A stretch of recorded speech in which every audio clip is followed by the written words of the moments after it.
Hello.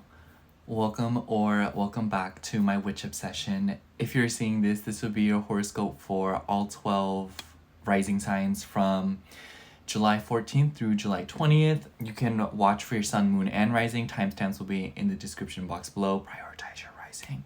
Make sure to like, comment, and subscribe on the way down there. And if you would like to consult me for a personal reading, you can reach out to me via Etsy and or email, which will also be linked down below. See you at your reading. I love you. Okay, you guys. So honestly, I had already filmed an intro yesterday, but I didn't like it. I was thinking about it a lot and I kind of hated it because I feel like a lot of the intro was me complaining. It probably wouldn't come off complaining to you guys, but it's something about it felt very whiny because I just feel like there's a necessary change in my life, I feel, or I need to change something because it starts with my diet because so there's a lot I need to talk about actually, but first things first is I bought a cookbook. I kind of wish I brought it into my room, but it's in the living room. But I got a cookbook. It's called So Easy, So Good by Kylie something. She's like this nutritionist or like this dietitian on TikTok. And then I also got this other book called The Soul of an Octopus because I love octopuses and the book is literally about octopuses, and I was like, yes, please. And then I ordered this other book called 3 Summers by Margaret Librowski, something like that. So those are the books that I got. I've been trying to read more because I've been really enjoying reading you guys. I feel like usually I would struggle to read because I just can't read. I don't know what's wrong with me. I like read and then I'm like, what did I just read? So I've been a lot better about how my reading is in the sense that I feel like the more you read, the better you get it. Like that's duh. So that's what I've been doing and I've been enjoying it a lot. And so the cookbook, I got a cookbook because there's just a lot of things that I wanted to switch up because I wanted to start grocery shopping more, but grocery shopping is really daunting. And this is where I was kind of complaining in the video where I was like, I don't know how to grocery shop. Like I need to change. Like I don't know what to do. And I feel like I was just really stressed out because I didn't really know how to express that. Like I'm going to do it and I just want it to be done now because, like I just don't know what happened. Like I've just been eating like crap, like I just be eating so bad and I don't have anything in the fridge and I just always am eating out, or some days I'll just like not even eat, and it's just like there's a lack of structure and I just don't like it, and it causes me to be reckless with my money. It causes me to make poor eating choices. And so today I went to Aldi's and I budgeted like $200 for the next 2 weeks out of my paycheck for groceries. So I was like, this should be good enough because like it's just one person, and it's not like I don't eat a lot. Like I can eat a lot, but I won't eat a lot. And I don't know about you all, but I just really love lunchy foods. I think lunch is my favorite meal of the day. Like I love sandwiches, I love like toast, I love brunch. I love all of that stuff.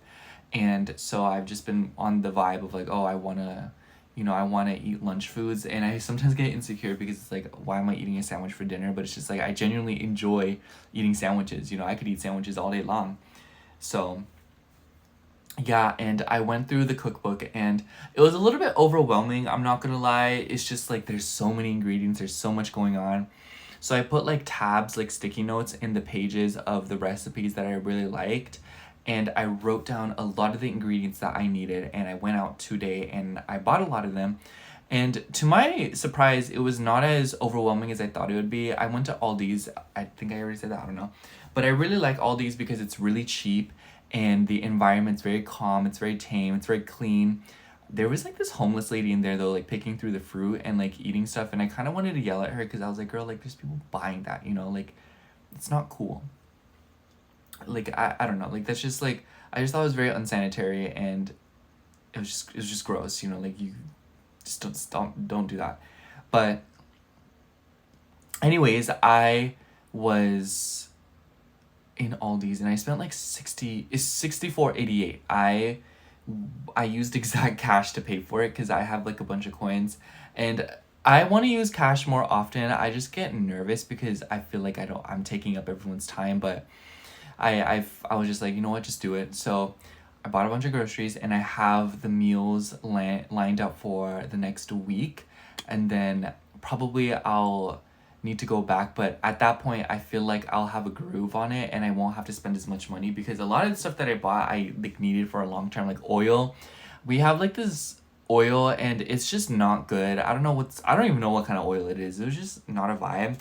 So I got some extra virgin olive oil, and y'all, olive oil from Aldi's goes hard. I don't know. I just really like Aldi's to buy oil specifically. There was some stuff they didn't have, so I'm probably gonna go to Ralph's tomorrow to get the other stuff, because I'm gonna cook my first dinner tomorrow night after work. Because in my brain, so here's the thing, I know I'm gonna work like a full day on Monday, and then I'm gonna work like a little shift on Sunday. So I was like, oh, cook a dinner Sunday night, and then the leftovers can be the food that you eat after work on Monday night, and it saves you a lot of trouble. So I was like, yes. And it's gonna be pasta, but I'm a little bit apprehensive to make pasta, so I'm probably gonna get like gluten-free noodles or something, because I don't have celiacs because I can eat bread and stuff. It's just like I feel like pasta specifically just really messes with my body, and I feel like it's like I don't know what's wrong with it. So I just like, well, it can't be good for you anyways. Like even if it didn't do anything to me, you know, it can't be good for you. So I may as well change it up. So there's that. And yeah, I feel a lot more confident about it. I looked in the fridge and it was like full, and I was like, wow, like I feel really good about this, y'all. So, and I was like in the video, the last intro, I was like, oh, how do you guys grocery shop? How do you do this? And I was like, no, like I can't, like even if they do give you advice, you're not gonna listen. Like you never freaking listen. So, you know, it's like if y'all have any tips, definitely let me know and I will listen to them now that I kind of have like my own groove going. But yeah, that's kind of like the rundown of my week, honestly, because I just been wanting to change things up, because my skin was breaking out so bad. And I'll show you guys here in a second. It was breaking out really bad, and it was like painful, you know, like it still is, like down here it's really painful, and I'm like, girl, like you need to change. And like you keep saying it's the $50 products you buy in at Sephora, but it's like you can use that $50 towards groceries, you know, like stop.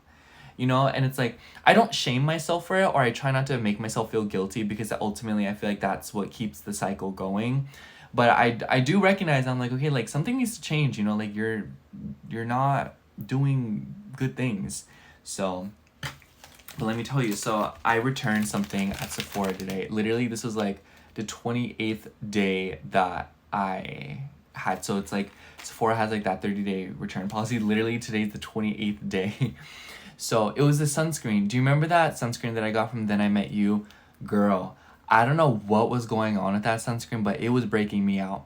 And the reason I know that is because ever since I got that sunscreen, ever since, my skin has just been breaking out. You know, like, do you see like these little pimples? I literally yesterday, I was like, why am I breaking out? You know, am I not using enough of the sunscreen? So I used more yesterday, and I had little ones like all over my face.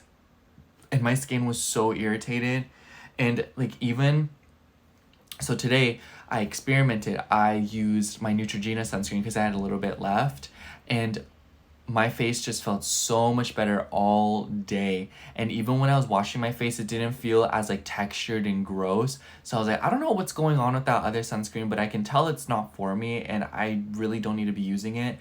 Because even when I was using the Laneige sunscreen, I was completely fine. And honestly, I think I might just stick to Neutrogena or maybe go back to Laneige. But I like the packaging for Neutrogena because it's like that drugstore, you know, like, you know, it's like a attached lid, whereas the Laneige one's like a screw off, and I hate that thing. Like if it was like a, you know, like a one piece, I would love it. Like Laneige, like hear me out. But yeah, I returned that sunscreen because it's like $36 too. And I'm like, dude, like I'm not gonna just let that, because I was thinking like, oh, should I just use it up? I'm like, no, it's gonna destroy me.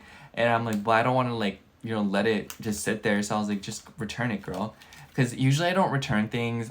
I'm not really a returning kind of person. I usually always get what I want and I know how to use it. But like this, like I was just like, I don't know what's going on with this sunscreen, but it's just not a vibe. So I want to try other things from that line. Then I met you, because I do like their cleansing balm a lot, and I have yet to try their moisturizer, but I'm gonna try it here in the next few days probably, because I'm almost out of my current one. But like even then, I'm just kind of like, I don't know, like that the sunscreen just wasn't it. I've tried the lip mask too in the store, and I'm like, something about that, it smells really good, but I'm like, I don't know. And I might try their toner sometime down the line. But yeah, I'm just trying to change things up, you know? I keep saying change, but so before I lived in this apartment, a lot of you may know, I rented a room out in a house, and for a really long time, I didn't have a fridge. So like literally I went, like a year and a half, I think, to almost 2 years, I think, without a fridge. And you might ask me like, how did you do that? But to be honest, like I just worked around it, and it was weird. And it was funny because the minute I got a mini fridge, my roommate got a fridge, and she sold it to me for like $100 because she was leaving, you know, and she bought it off her other roommate. So I don't know why I bought that fridge, the mini fridge. Looking back, I thought it was so funny because whenever I moved out, I gave the mini fridge to my ex. So like his sister just has my mini fridge. So I'm like, thanks girl, like I need to get it off. And it's kind of annoying because I used my car to move the mini fridge, and he like took it out and it scraped my door a little bit. So there's like little scratches on my door, which is really annoying. I don't know. My ex just like never took care of stuff. Like he was just so freaking infuriating because like I remember whenever because I drove, you know, I was always driving because his family needed the car. So when he would drive in, or when he was in my car, he would leave junk all over the car. It was so gross. And I told him one day, I was like, you're not ever driving my car. No one's driving my car. And he got really offended by that. And I was just like, dude, like this is my parents gave me this car, you know? Like this is under my parents' name. If something happens and you're behind the wheel, do you know how much trouble we're all gonna get in? Like that is so complicated. And it's risk enough that I have you in my car, period. And yeah, like that's just like the one thing that my mom said. Like she'd always like, oh, like don't give people rides. And it's like, here I am giving people rides. Like I'm sure she knew that was gonna happen. She's not dumb. But you know, like that's the thing. I don't let people drive my car. And it's just like, duh, you know, like I think that's, and because of that, I like extend that to my friends. Like if, like I tell my roommate, she really doesn't like it when other people drive her car either, for the same reasons. So it's like, usually I'll just be driving, you know, and she'll be like, oh, like, obviously sometimes I'll drive her car because it's like necessary, but like overall, like she doesn't want to drive my car. She doesn't want to drive anyone else's car. She gets nervous and stuff. But you know, like I just feel like that's like, duh, you know, like, and I wish other people around my age would be more considerate of that, because I thought it was very tacky that my ex was butthurt about that, because it's just like, dude, like this isn't your car. Heck, this isn't even really my car, and here you are. But anyways, that was just kind of like a tangent, but I have good feelings about July.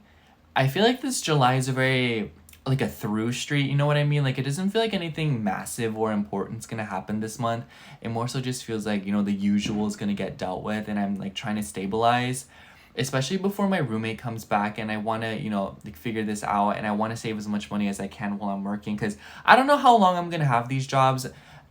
Me confidently saying, I feel like my friend and I, we're gonna have these jobs until winter, and I feel like one of my jobs, like I'll have for a pretty long time, but it's very obvious that these jobs will last well into winter time, or at least I'm hoping. And I don't know what the saga is gonna be next year, but that's not until next year. So because I really miss the stability that comes with working, and I really like the routine and structure it brings to my life. And honestly, who's to say that whenever you know, these jobs, maybe if they let me go, like I won't get a job elsewhere. But I don't know, because then it gets dicey, because I really don't like toxic work environments, because I do commit myself to my job, you know? Like if you're gonna work, you may as well do a good job, and you may as well pull up and show up, you know? And like a lot of people will be like, I don't get paid enough for that, or I don't want to take my job too seriously. And it's like, I get that. But at the same time, I don't really think about it in the sense that it's like money. It's about my etiquette and my character.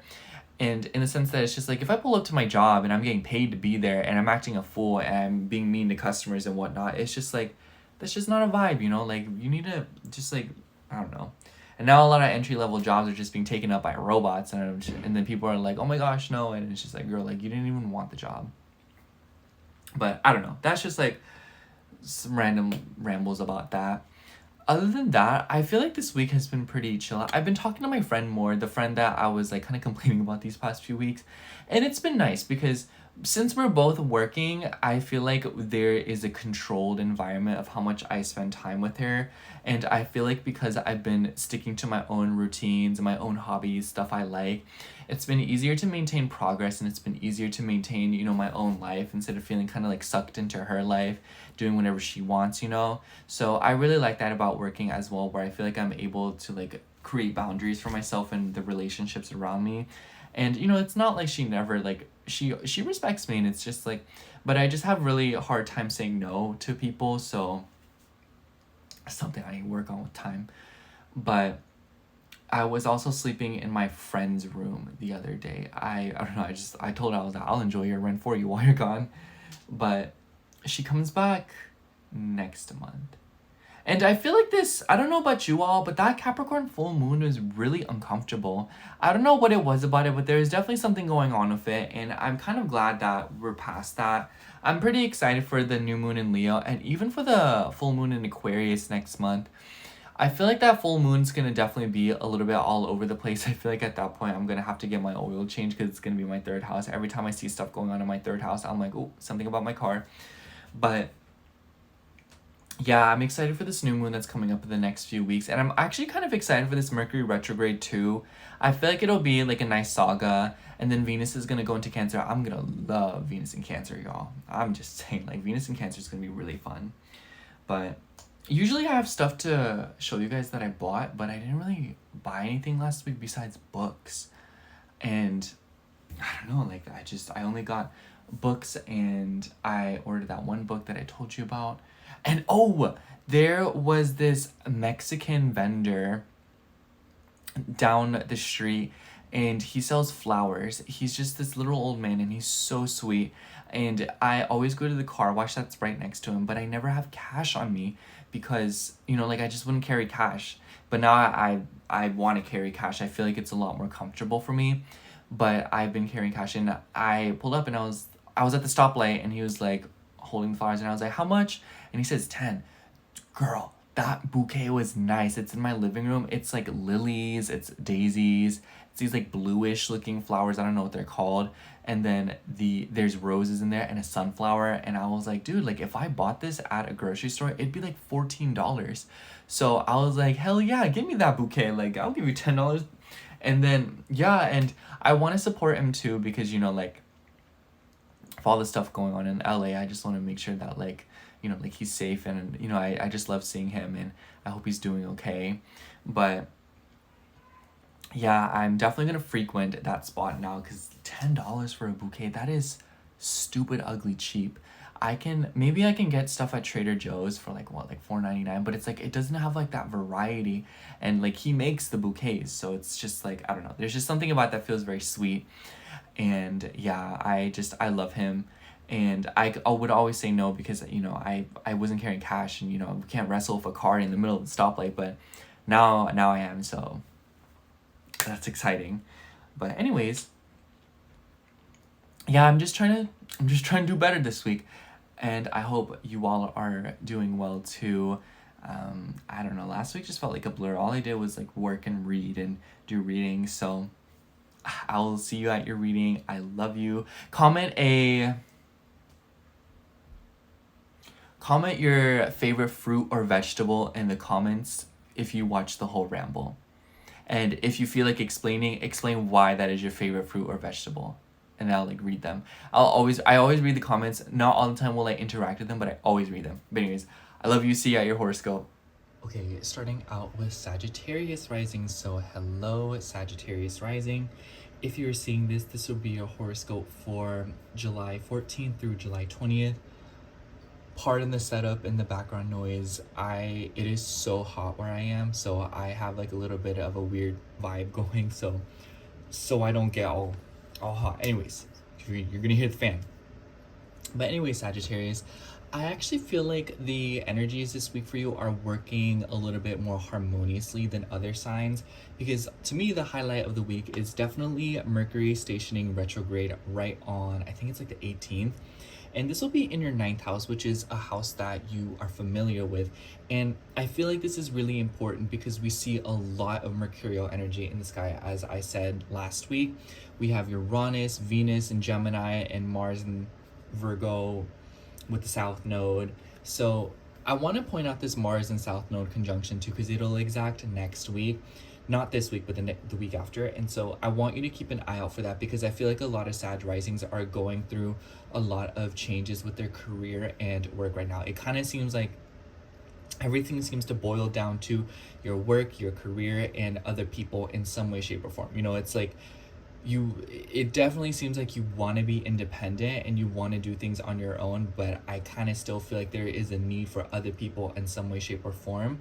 But that's besides the point. I think that Mercury stationing retrograde in your 9th house definitely calls for travel and also long distance affairs within your relationships, because we have Venus in your 7th house. And so a lot of you could be talking to a woman who is far away. Maybe there's conversations with relatives, and what that entails, it's a little bit like sort of a wild card. But again, I definitely feel like there's also a desire to learn new things. So I kind of see it as manifesting as two distinct things, where I feel like a lot of Sag risings are either setting out to learn something new and trying to restructure their life, or for others of you, I would imagine that this is literal travel plans, and maybe it's a little bit spontaneous, you know, like maybe it's like, oh, you're having to go visit your aunt all of a sudden, or your cousin, because they're having a baby, or maybe someone's getting married and like you have to, like, you know, show up. Maybe for some of you, like, this is jury duty. Maybe this is for some of you like legal matters that beckon you different places. Maybe it's like random business trips, you know. It's like, I would not be surprised if for a lot of you this is somehow tied to your personal relationships and your career. But I think that Mercury in the 9th house retrograde trining your Sunday is pretty helpful. I feel like this is a time where maybe if you've been wanting to travel, you know, like I feel like for a lot of Sag risings, a lot of you have been, like I said, all work, no play, you know, like shackled to a job or a routine, or it's kind of like you feel like you can't really settle down completely because you're waiting for something else to require you. So I feel like this Mercury retrograde in the 9th house, if you work with it, it will allow you to better work with energies that will allow you to like travel, do the things that you want to do, explore, learn new things, expand, the things that you as a Sag rising just like to do, you know, like you like to explore. Anyways, another thing is that this will be in a light trine with the Saturn and Neptune in your 5th house. We're gonna have a new moon in Leo in the next week, not this week. I know it's like we're looking a week ahead, but like I feel like the 5th house is definitely relevant because we have Mars in a mercurial energy, and you know, like it's all a little bit tied together. And I feel like with your 5th house, a lot of you could be like finding out how this juggles with children, especially in the middle of the week, because the moon will be moving through your 5th house. So I feel like there's a lot of action going on when it comes to your kids in the middle of the week. But for others of you, this could be related to romance, creativity, and taking control in this sector of your life, you know, being more serious and taking more initiative when it comes to creating, being more creative, doing things that you love, whether it be for a business purpose or whether it just be because it's something that brings you solace and comfort. And I feel like a lot of you could be doing stuff like creating crafts for your home. But for others of you, I would imagine that there is some kind of restriction going on here where it's like you're having to like boss up and be a little bit more serious about your independence and creative pursuits and expressing yourself. And I feel like this week will start out with like an emotional flare because the moon will be moving through Pisces at the start of the week, and this will be squaring your Sun and trining planets in your 8th house, namely your chart ruler, Jupiter, as well as the Sun. And the Sun is coming into a square with Chiron this week. So it definitely seems like there's a lot of healing that you're doing this week when it comes to your deeper emotional fabric. And especially if you feel like there's been a lot of fogginess with like your heritage, your relationship with your family, your past, and maybe for others of you, this could be revolving around intimacy with your family, but especially the mother with all this Cancerian energy. Especially if you are like a mother, like I would imagine that this is impacting you. But for all other energies, it's safe to say that a lot of you are figuring out something when it comes to your roots and when it comes to, you know, your creative self-expression and how you assert yourself. Basically figuring out the logistics of your identity and restructuring yourself. The changes that happen this week to you will happen at an internal level and then begin to manifest on an external. Like I feel like a lot of Sag risings, Maybe you feel like this Capricorn full moon kind of like numbed you down. Maybe you feel a little bit kind of like bogged down. I feel like maybe a lot of you feel a little bit like senseless right now, or there's like not enough pleasure in your life. I feel like with your Uranus out of your 6th house, like there's definitely something going on here where you're re-exploring pleasure and things that make you happy. And I feel like this will be accentuated at the end of the week because the moon will be moving through Taurus and it will be trining Mars in the south node in your 10th house. So like I feel like for a lot of Sag risings, like you're getting back into something that, you know, used to bring you pleasure or used to bring you some sort of like a structure. So like maybe like you haven't worked for a while, now you're getting back into a job and this is bringing structure to your life. Maybe you've been working too much and this is you know, like letting go or like getting your hours cut or something, and like at first it's like, oh my gosh, you know, like I don't know what to do. But then as you have that extra time, you're sort of releasing tension and being able to relax and lean into the stuff that makes you happier, you know? Like I feel like a lot of you are getting more serious about things that make you happy instead of being like a jack of all trades, or you know, like dabbling into something for a little bit, getting bored and like trying something else. Like maybe some of you are getting more serious about restructuring your life and doing that to better your self-worth and to invest into things that will actually lead you somewhere more profitable. You know, like I feel like a lot of Sag risings right now are just very long-term oriented in some way. Like there is a desire for the future. There is a desire to look at things from a bigger perspective, and I definitely see that with Mercury retrograde in your 9th house. On a more logical note, I feel like this is definitely an awkward time to be initiating things. Like if you've been dealing with legal matters, or if this was a significant thing at some point, I would imagine that this is a retrograde that will help you like sort things out, go backwards. But it could also bring things up if like, you know, like you haven't dealt with them, and then you like it comes back up and it needs to be dealt with, especially if it's related to like your work career or like your relationships or like work compensation, if that's something that you've been dealing with.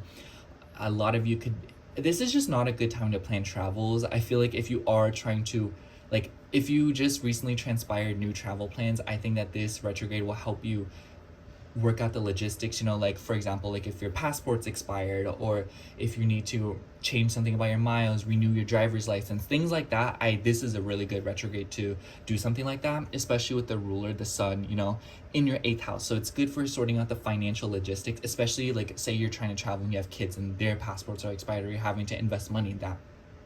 Really good week to do something like that. Or for others of you, this could be like, oh, like I need to renew this, I need to do that, I need to, you know, this just like something about the logistics of traveling. It's not the same as it was when you would usually do it. So I feel like a lot of you are having to change it, especially when it comes to like finances. But a lot of you could also be reforming your philosophies and your perspectives and your beliefs. So I think that this is a great retrograde for you, Sagittarius. I feel like it will allow you to slow down a little bit and smell the roses, essentially. So definitely let me know how this week feels for you all. I think that this will be another one of those weeks where it's like as it moves, it will get better, and there will be pros and cons throughout the way, because I feel like we have a lot of spread out planets right now. So it's like there's a lot of things going on at one time. It might feel like there isn't a focus on one specific thing, but whatever it is that you're doing, it's very obvious that you're doing it with a lot of depth and a lot of intensity with your chart ruler in the 8th house. And I feel like a lot of you are looking to emotionally invest and look for things that last. I think that a lot of you right now are concerned with things that will give you a long time, give you a high lifespan, as opposed to things that sort of fizzle out. And it kind of just seems like there is a love for novelty through other people, but I feel like when it comes to your own investments and how other people exchange with you at an intimate level, you're looking for something more permanent, or something that is more meaningful and has more history and background to it. Anyways, let's see what card comes out for you. This one. For you, we have the Queen of Swords. Pretty interesting card. A lot of you could be dealing with the Queen of Swords, like a sharp feminine energy. But I also feel like this is you. The Queen of Swords is fair, and she looks at things from an objective perspective. It makes me think of Libra. Libra is very charming, it's witty, it is loving, and especially with your 11th house ruler Venus in your 7th house, like you could be dealing with people who are very fair-minded, maybe sometimes a little bit critical and harsh, but definitely, you know, they love conditionally and they will always push you to do better. The Queen of Swords will not always give into just like the sweet lovey-dovey emotions, and you know, like it gives me the vibe of like someone who gives you like tough love. You know, that's what this is giving. And whether it be you're giving it or receiving it, I feel like embracing more of that swords energy, being more realistic and logical, will help you bring something into your life that will structure the more emotional and spiritual aspects that you have been working on. And I feel like it will help you excel, and it will help you develop a more realistic perspective on your situation that will allow you to see like tangible efforts, you know, like tangible things that you need to do, like, oh, like I need to do this in order to have this, you know. It's not like, oh, like I want to feel this way, I don't know how to do that though. It's like, this is like you being able to structure and put action to your thoughts and your feelings. Anyways, that's all I have for you, Sagittarius. Thank you so much for watching. I hope the horoscope resonated, and if it did, make sure to like, comment, and subscribe, and I hope to catch you in next week's horoscope. Bye. All right, now moving on to Aries rising. So hello, Aries rising. If you're seeing this, this will be your horoscope for July 14th through July 20th. Pardon the fan, it is so hot where I am, and this place does not have air conditioning, so we making this work. So apologize for the crude setup. Anyways, Aries, I definitely feel like you have a very important week ahead of you. I want to say the highlight of the week is this Mercury retrograde that we're seeing stationed right on the 18th. So this is particularly important because your chart ruler is in a Mercury ruled sign. So I kind of feel like there's something going on here when it comes to your health and your routines. I feel like that's been something that's like going on for a while now, especially if you have kids, because the 5th house is kids.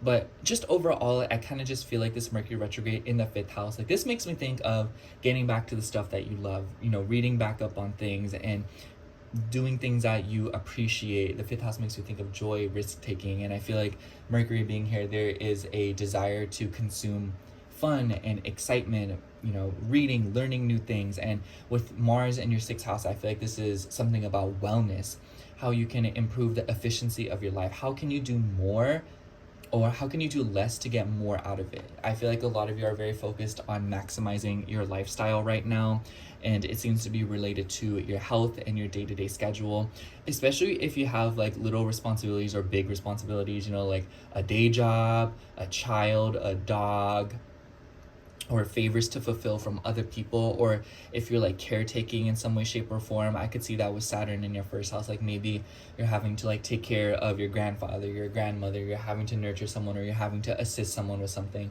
Maybe you're babysitting, maybe you're helping someone watch their kids, you know, maybe you're helping a sibling or something, you know, stuff like that, where it's kind of like, it doesn't necessarily have to be your problem, but it's like burdens and responsibilities that you're assuming because of the people that are around you.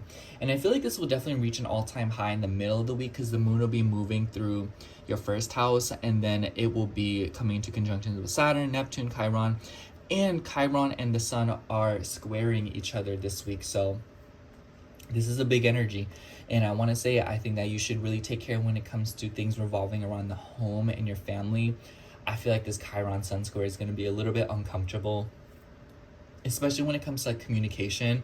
I feel like a lot of you could be having like difficult conversations, or maybe even learning things about your family and your upbringing with a Mercury retrograde in the 5th house. Like maybe you're finding stuff out about like your childhood, or maybe you're seeing children go through something, and so therefore it's kind of, you know, sparking something within you. But this is a pretty emotional transit in my eyes, and I think that with Mars in the 6th house, like there's a tendency to overthink or get too in your head about things. So it's like, I feel like this week the name of the game is taking it easy and not getting too in your head, and just kind of taking things as they come towards you, because I feel like with this Virgo energy, and like there's a tendency to just like overload your brain. And pay attention to information that you're consuming. You know, like it makes me think of like content, books you're reading, and videos that you're watching. And in the middle of the week, there could just be stuff going on with like the home, like maybe like Chiron square sun. It makes me think of like injuries or healing from something. So like maybe someone's on like bed rest and you're having to like nurture them, take care of them. Or it could be like Jupiter in the 4th, like maybe someone's having a kid and you're having to, you know, like take care of that, you know, like I would imagine like that's something that's going on too. But overall, I just feel like this week will definitely be challenging your identity and how you see yourself, Aries. But I feel like it's doing so in a way that is like actions will be presented to you, and it's about finding the little things that improve the quality of life. You know, I think that Mars in Virgo right now, it's like, it's not the big things that you do, it's all the little things that you do consistently and what's coming out of that. And in the beginning of the week, I feel like the week will definitely start out especially emotional because the moon will be in your 12th house and it will be trining planets in your 4th house. So at the beginning of the week, a lot of you could be in like a solitude mode, wanting to focus on your spirituality or kind of purging something, letting something go. And it could be related to your home or your family with all the Cancerian energy in the skies right now, particularly as it relates to your ego, your self-expression, and also your creative pursuits. I feel like a lot of you could be wanting to be more creative and maybe wanting to express yourself more, you know, put the pen to the paper, especially with Venus in the 3rd house. Like I feel like a lot of you could be right now delving into writing, reading, consuming knowledge, or, you know, like I feel like it's kind of like what I said in the beginning, you know, I feel like a lot of you could be delving into things that are enjoyable as it relates to learning. And for some of you, this could also be stuff revolving around cars and driving. So Venus in the 3rd definitely makes me think that a lot of you could just be like decorating your car, or like this could be like Venus in the 3rd house also makes me think of like camping. So maybe some of you are trying to go camping, or maybe some of you are trying to do stuff like enjoying yourselves in the outdoors in some way, shape, or form. RVs makes me think of that. Or maybe some of you are going through stuff with like property matters, especially, you know, with stuff going on with the home and family. And I will almost wonder if like for some of you, like there's something going on of like, oh, like what did it say in the will, inheritances and whatnot. So that could be for some of you, not all of you. It doesn't have to be the case, but I would definitely imagine that it could be relevant for some Aries rising. And at the end of the week, the moon will be moving through Taurus. I really like this transit. I think that the last chunk of this week, Aries, will be pretty pleasurable for you if you make the effort to do so. I would definitely say that the more you prepare this week and the more consistent you are, the more you're going to enjoy this weekend, because the moon will trine Mars in the south node in your 6th house. Like that literally makes me think of like getting back into something that you love. Makes me think of like getting back into your routines, waking up early, or maybe you're like getting back into like skincare, you know, like a diet that you had a really long time ago. Maybe there was like a health habit, or like a, you know, it like makes me think of like someone being like, man, I remember back in the day when I used to like do this and that, and like I used to wake up early and I was so good about my routine, and now I wake up at 1 p.m. every day, and instead like I just want change. You know, like maybe a lot of you could be working out, going to the gym, and maybe it's after a while of not doing so. The reason why I really like this transit is because Uranus is no longer in Taurus, at least for now, so the moon can move through Taurus, its exaltation, without any major interruptions. So it definitely seems like there's something going on this week when it comes to indulging. I would just say like with the moon squaring Mercury, maybe for some of you like this is like finances when it comes to children, but for others of you, just like be careful of being a little bit too spend crazy. But I could definitely see this as like buying the stuff that you've been wanting to buy, or getting back into health practices and like enjoying yourself in the way that you used to. And I feel like with the trine to your chart ruler and like the join up with the south node, like, it kind of seems like a lot of you are getting back into a practice or letting something go that is either not serving you or just not making you comfortable. Like overall, Aries, I just feel like the highlight of this week is definitely about rearranging things to make yourself feel more comfortable, because I feel like a lot of Aries placements have been really shackled and very burdened by their living situation, their household, their family, and their roots. And I feel like this week is allowing you to release something of that or address some kind of growing pain. And yes, like it can be uncomfortable, but at the same time, I feel like you'll come out of it feeling pretty liberated, or kind of feeling like there are other options available to you that doesn't require you to feel like you're giving so much up for the people that you care about or what you feel like is your responsibility, you know? And like I said, or not like I said, but I feel like this could come off as like you're like actively dealing with your family, which you could be, but it could also just be like a more emotional and mental thing. Like you could be miles away from your family, no contact with them, but I feel like, you know, like that emotional residue is still kind of lingering and it's manifesting in other ways. Let's see what card comes out for you. Oh, this last card is really sticking out to me for some reason. Let's see. For you, we have the Page of Pentacles. I definitely feel like this is you because your chart ruler is in the 6th house. So it's like you're working towards something. There's something that you want. There's something that you want to accomplish. And I feel like the Page of Pentacles, it makes me think of like someone who really wants something, but I'm thinking like it comes like with discipline. You know, someone who wants a specific body type, but it requires you to tweak your diet and your routines a little bit. Somebody who wants to eat a certain way, or like they want, you know, certain foods, but it's like you have to learn how to cook them and you have to, you know, go through the trials and tribulations, you know. And it could be a lot more abstract than that. I just feel like it could be heavily related to your body because we have so many planets in, or, you know, Saturn and Neptune and Chiron in your 1st house. Like a lot of you are healing right now and changing your relationship with your body through small and little actions, and I feel like this week is absolutely no exception. And I feel like it's allowing you to take accountability or delving into things that you haven't been able to because of things keeping you away from it. So I just feel like overall the vibe of this week, Aries, is doing what feels right for you and only you, even if it means, you know, like kind of having to compromise other areas of your life because you're prioritizing yourself. Anyways, that's all I have for you, Aries. Thank you so much for watching. I hope the horoscope resonated, and if it did, make sure to like, comment, and subscribe, and I hope to catch you in next week's horoscope. Bye. Okay, now moving on to Taurus rising. So hello, Taurus rising. If you're seeing this, this will be your horoscope for July 14th through July 20th. I'm sorry about the crude setup, Taurus, and pardon the fan. It is so hot where I am, and this apartment has no air conditioning, so we making it work.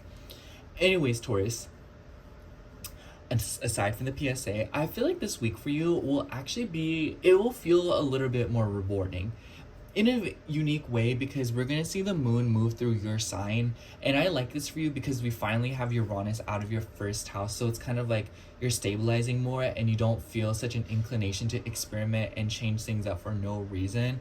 I feel like a lot of you are getting a little bit more, just like there's more stability, I feel. And I feel like with this week, it definitely starts with your social circles and the conversations that you're having, especially as it relates to your home and your family, because we see Mercury stationing retrograde this week on the 18th in your 4th house. So first of all, a lot of you could be dealing stuff with your home situation. Mercury retrograde in the 4th house definitely makes me think of like getting to things that need to be addressed when it comes to your home, especially as it relates to the finances and your children, but also your creative expression and how you feel like your home is representing you. So it's like, it makes me think of like, man, my home is just like monochromatic decor and I want it to be more colorful and maximalist, you know, like that's just like a very simple manifestation of it and a simple way to put it, but it could be a lot more abstract than that or a lot more serious. So it definitely seems like something about your roots and your home situation is being addressed this week, starting this week. And especially when it comes to like transportation, communication, especially if you have like any immediate family living with you, because of the sun. Mercury's in the sun's territory and the sun's in the 3rd house. So it makes me think of like family members, especially from like the mother side. So like maybe your mom's coming to stay with you, like maybe your mom's sister's coming to stay with you, something like that, or like maybe, you know, like a couple of girlfriends are staying or something like that. Like, whatever it might be, I just kind of feel like there's something going on with like your living situation, and it could be related to like other people coming to stay with you. But for others of you, it could be revolving on like the communication and how conversations are held in your household, especially if you feel like conversations have been tense or uncomfortable in some way, shape, or form. Like maybe there's something you're wanting to address and you're just like, you know, like hesitant, or you've been like wanting to hold back. But anyways, I feel like this week for you, the beginning will be a little bit more revolving around friendships, because the moon will start out in Pisces. It will trine Jupiter and the sun. The beginning of the week seems quite lovely. I'm not even gonna lie with you. I feel like the beginning of the week entails like a nice conversation with a friend, a conversation over the phone or something, maybe going out for brunch or coffee.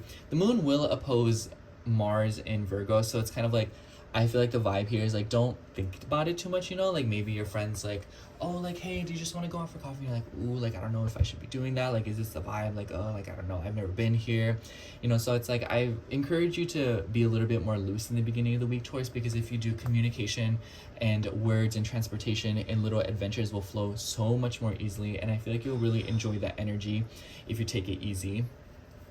The moon will then move through Aries in the middle of the week, and it will be in your 12th house. So I feel like the middle of the week could definitely feel a little bit uncomfortable for you, or a little bit awkward, especially because throughout the week we will see Chiron coming into a square with the sun. And I feel like maybe for some of you, like, this could be like a difficult conversation.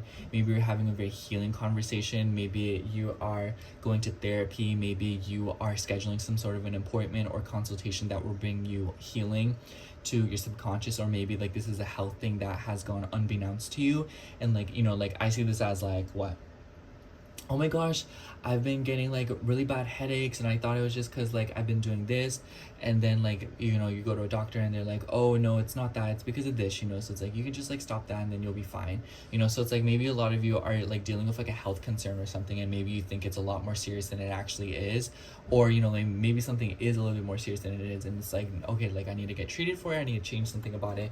But whatever it might be, I feel like Chiron in the 12th squaring the sun in the 3rd house, it's like you're learning something that was hidden and something that was like, you know, causing you pain, and you're healing that, and you're doing so in a way that's kind of like, okay, like I didn't know this earlier, but now I do it, and I can actually work on it and change it.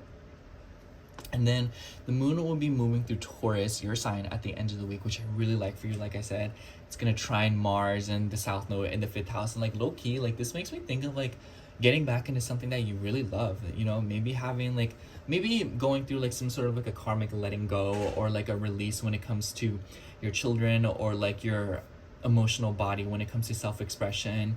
But this could also be something about getting into things that you loved, you know, like if you loved painting, or if you really love simple things like meal planning, or like, you know, like hobbies and stuff, maybe this is you getting back into it. The 5th house in Virgo, it makes me think of like, Virgo to me finds a lot of pleasure and enjoyment in the simple things, and experimenting, trying new skincare, trying new diets, or trying new practices, and experimenting with that area of life. So I could totally see a lot of you kind of getting into that, especially with Venus in the 2nd house. Like I feel like a lot of you could be having fun conversations. Like Venus and Gemini, it makes me think of like getting facials. Like maybe some of you are going to like an esthetician, maybe some of you are going to like a masseuse, or another person, you know, that can do some sort of like therapy on your physical body. But Gemini makes me think of learning new things. So I almost wonder if a lot of you are delving into something that will help you learn more, but also find pleasure in it. So it could be like reading, it could be like going to like an event or something where you can learn and exchange with people, gatherings, especially with the moon and the South Node, or excuse me, North Node stuff in the beginning of the week. I feel like a lot of you are being pulled towards a specific community. So maybe a lot of you are finding a tribe, or maybe some of you are realizing that the people that you are around, it's like no longer resonating with you, and maybe you're wanting to change your environment, your dreams, and your goals right now. And I feel like a lot of you could be letting go with something and getting back to the basics of like, okay, like what do I believe in, what makes me happy, and what do I want to, you know, learn about. And I feel like with Venus and Gemini in your 2nd house, a lot of you are concerned right now about knowledge and the value of it, learning things that are actually important to you. You know, it's like, it makes me think like, oh, instead of like mindlessly scrolling and like, you know, delving into information that doesn't even do anything for me, I want to learn something that actually serves a purpose in my life. And maybe it's related to your home and your family, with Mercury in your 4th house. So I would just imagine right now, Taurus, this week, there's something going on here when it comes to the conversations that you're having and the environments that you place yourself in that either drag you down or optimize you. So there's definitely kind of like an experimental air for you this week, Taurus. And I feel like a lot of you are getting a little bit more serious about what you're consuming. And I feel like Venus just moving through a 2nd house, like a lot of you could just be like going back and forth of yourself, scrolling about, maybe like online shopping, or just like experimenting with like different products or different things that could help, make your life feel a little bit more high-tech and more meaningful. So I definitely want to say like this is a good time to just like learn. There's a lot of Mercury energy in the sky, and Mercury just likes all the little details. So I feel like a lot of you are in that vibe right now where you're kind of like, you know, like trying to find people who can confirm you, validate you, or have the right conversations with you and provide the right perspectives. Let's see what card comes out for you. This one really stuck out to me. Yeah, for you, we have the 8 of Wands. I definitely get this vibe. I feel like this week will feel very fast-paced for you, and it might kind of feel like it's like a slow start, but I feel like as it moves forward, it'll be like very quick. And I think that with all the Mercury energy in the sky and Uranus finally out of your 2nd or your 1st house, like I feel like a lot of you are starting to like make meaningful progress because you're finding an easier time focusing on one thing at a time. So it's kind of like your routines and your habits are sort of stabilizing right now. And I feel like a lot of you are getting rid of distractions, or maybe you're even like delving back into things and exploring. So it's kind of like, it just gives me like out with the old, out with the old, in with the new. So I think that this week, the Eight of Wands, it makes me think of like rapid messages coming through. So communication and news could be flowing very quickly this week. It might be like you call someone and then like, you know, like you text someone, you get text right back. So it's like, this is one of those weeks where it's like information will be a-flowing. And it seems like information that was meant to be given to you a really long time ago. So it's like, I feel like Taurus, this is a nice week for you where you're able to kind of get back into stuff that maybe you've been wanting to get into or holding back on, and finally things are sort of flowing a little bit more easily because it is either actually being presented to you finally, or you're finding a little bit more capacity to delve back into them full force and with a lot more commitment. Anyways, that's all I have for you, Taurus. Thank you so much for watching. I hope the horoscope resonated, and if it did, make sure to like, comment, and subscribe, and I hope to see you again in next week's horoscope. Bye. Okay, now moving on to Gemini rising. So hello, Gemini rising. If you're seeing this, this will be your horoscope for July 14th through July 20th. Very important week for you, Gemini. We will be seeing your chart ruler Mercury go into the microwave station retrograde on the 18th. So in your third house, which is a pretty wonky house to have a Mercury retrograde, you're very familiar with this house, and I feel like this will be such a classic Mercury retrograde where it's like you like phones, messages not working, like conversations being loop-de-loop. I feel like a lot of Gemini risings have been in this vibe like, man, I feel like no one's understanding me. What's going on, you know? So I definitely feel like this is like, you know, from here on out, application, signing up for things, having important conversations could be a little bit dicey. So just kind of keep an eye out. But this Mercury retrograde is loaded because we have Uranus, Venus in your first house, and we have Mercury and, or excuse me, Mars and the South Node in Virgo. So it's like a lot going on with your home situation and a lot of things going on with your family. By the way, sorry if you hear the background noise, that's my fan. There's no AC in this apartment, so it's kind of hot. Anyways, I think that a lot of you could be letting go of something very deep, like a lot of deep emotional baggage, because Mars and South Node getting closer to each other in your fourth house, like that's a very intense energy in my eyes, especially with all the Martian energy. And with Chiron in a square with the sun this week, you're gonna feel this when it comes to your self-worth, the things that you are emotionally attached to, the things that you feel are important to you. And it could be anything, you know. It's like if you feel like, I'm kind of giving out an example because of my friend, like she just cut her hair and like her hair is like really important to her, you know. And you know, maybe for others of you, like maybe you put a lot of value into a blanket that you have, maybe you put a lot of value into like an emotional practice or some kind of belief that you have. And the point is that I feel like a lot of you are changing some of your goals and your perspectives with all these planets building up in your 11th house. So you're definitely scrutinizing something with your dreams this week, your ideas and your visions for the future, especially with the moon charging through this house in the middle of the week this week. So I think that this could be starting with ideas, communication, and maybe even delving back into something I've been saying for, you're gonna hear me say this throughout this reading, and I'm probably gonna say for every single sign, but I feel like right now there's a huge emphasis on getting back to things that we gave up on when it comes to like learning, you know? So it's like Mercury in the third like retrograde, like I almost wonder if a lot of you are going back with like classes, like going back to school, or like, you know, like maybe like learning something new, getting back to reading books, or there's just like this urge to learn new things to better our ego. And especially for you, I feel like there is pride that you take when it comes to the things that you know and the knowledge that you possess. And I feel like a lot of you are going back on how that relates to what you actually know and how it relates to your ego, you know, like learning things that are important. And I feel like a lot of you could be kind of integrating this into your personality and who you are. I feel like with Uranus in the first house, a lot of you could be feeling a lot more experimental right now, wanting to change things up with your appearance, with your personality, your identity, how you operate, especially when it comes to, you know, like your home and your family, but also your dreams and your ideals, like I said. And at the beginning of the week, I feel like it could be related to your career. I definitely think that with Jupiter and the sun in your second house, like there is this necessity to integrate knowledge into your career more, or like put your information to use. It's like you know all this stuff, but it's like maybe you're not actually doing anything with it, and this is you kind of like putting the pencil to the paper, especially with the moon moving through Pisces in the beginning of the week in your 10th house. So I feel like this week there could be a lot of emphasis on your reputation, your status, maybe changing that up, maybe changing something up about your brand. So a lot of you could literally be going through a major rebranding right now and wanting to shake things up and ruffle some feathers. But, you know, I feel like the trine to the sun is especially important because I feel like the sun has a lot of say in this because we have so much mercurial energy, but Mercury is actually in the sun's domain. So it's like things that make you feel safe, things that make you feel comfortable. And I feel like a lot of you could be taking some leaps of faith right now, or, you know, like I said, experimenting. And the moon will move through Taurus at the end of the week. And this is a pretty peculiar energy, especially because we just had that full moon in Capricorn. I feel like a lot of you could be getting more serious about letting something go.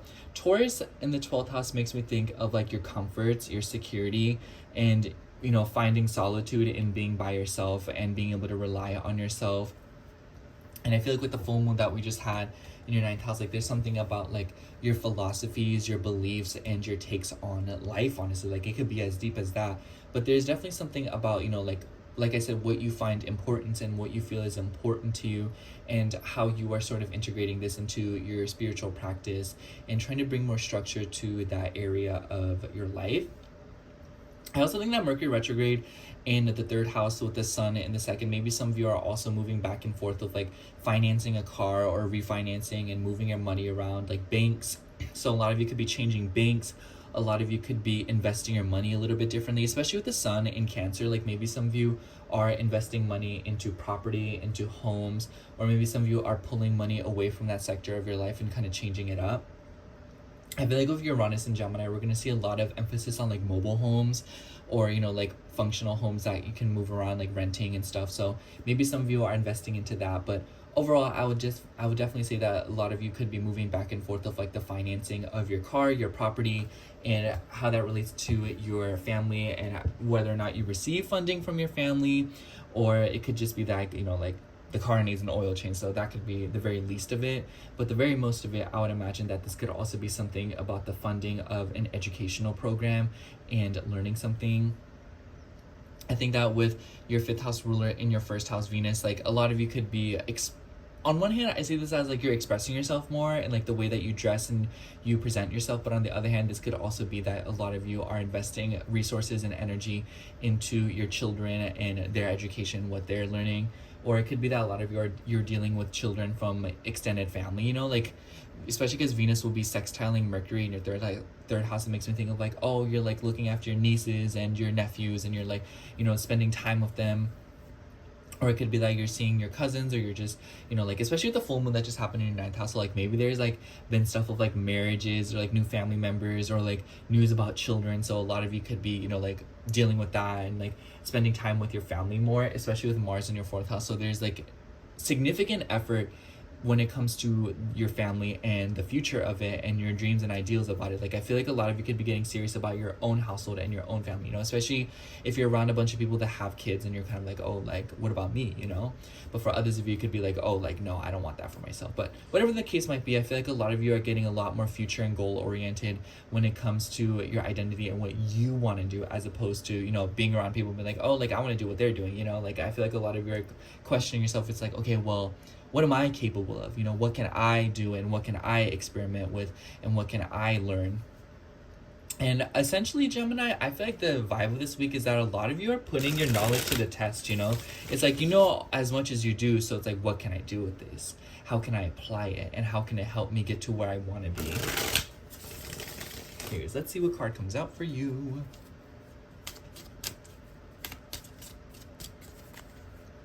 This card really stuck out to me. For you, we have Death. Wow, yeah, this is a pretty strong card to get.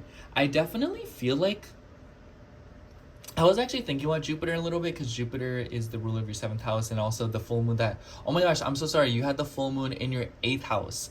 So sorry, y'all. Anyways, I feel like the shoe still kind of fits, but I feel like the full moon that you just had in your 8th house really set the tone for this week. And I feel like this makes me think like a lot of you are getting serious about your commitments, because Capricorn in the 8th house, it makes me think like maybe a lot of you are afraid to commit to things, or maybe a lot of you, you know, like start projects without finishing them. I feel like that's so Gemini. And maybe this is you realizing like, you know, I have to take a risk, and I have to, you know, put things on the line in order to have the things that I want. And it includes decluttering, getting rid of things that no longer serve me, and disposing of things, you know, like I don't want novelties. I don't want things that, you know, are just there just for the fun of it. You know, I want purpose and I want something meaning. I want true value, and I want to feel like the hard work that I'm putting in is paying off. And I feel like with Mercury retrograde in your third house, it starts with what you know and what you're doing on a day-to-day basis. It's like I'm seeking out all this information, but how do I actually apply it, and how do I actually make use of it, put action to it? But especially when it comes to my identity, my upbringing, my home, and my family, you know, are they holding me back? Is it time to let go? Is it time to push myself in ways that I never have before? Anyways, I feel like that's the vibe for you. But thank you so much for watching, Gemini. I hope the horoscope resonated. Pardon my mix-ups of words, but if it did, make sure to like, comment, and subscribe, and I hope to see you in next week's horoscope. Bye! Okay, now moving on to Cancer rising. So hello, Cancer rising. If you're seeing this, this will be your horoscope for July 14th through July 20th. Before anything, Cancer, apologize for the crude setup and the background noise. I have a fan going because it's hot, and there is no AC in this joint, so we're making it work. Anyways, Cancer, I actually feel like this week for you will be very financially themed, because the vibe that the most important thing I see is that we see Mercury stationing retrograde on the 18th. And I feel like this is especially important, more so than other Mercury retrogrades, because we have a lot of Mercury in the sky.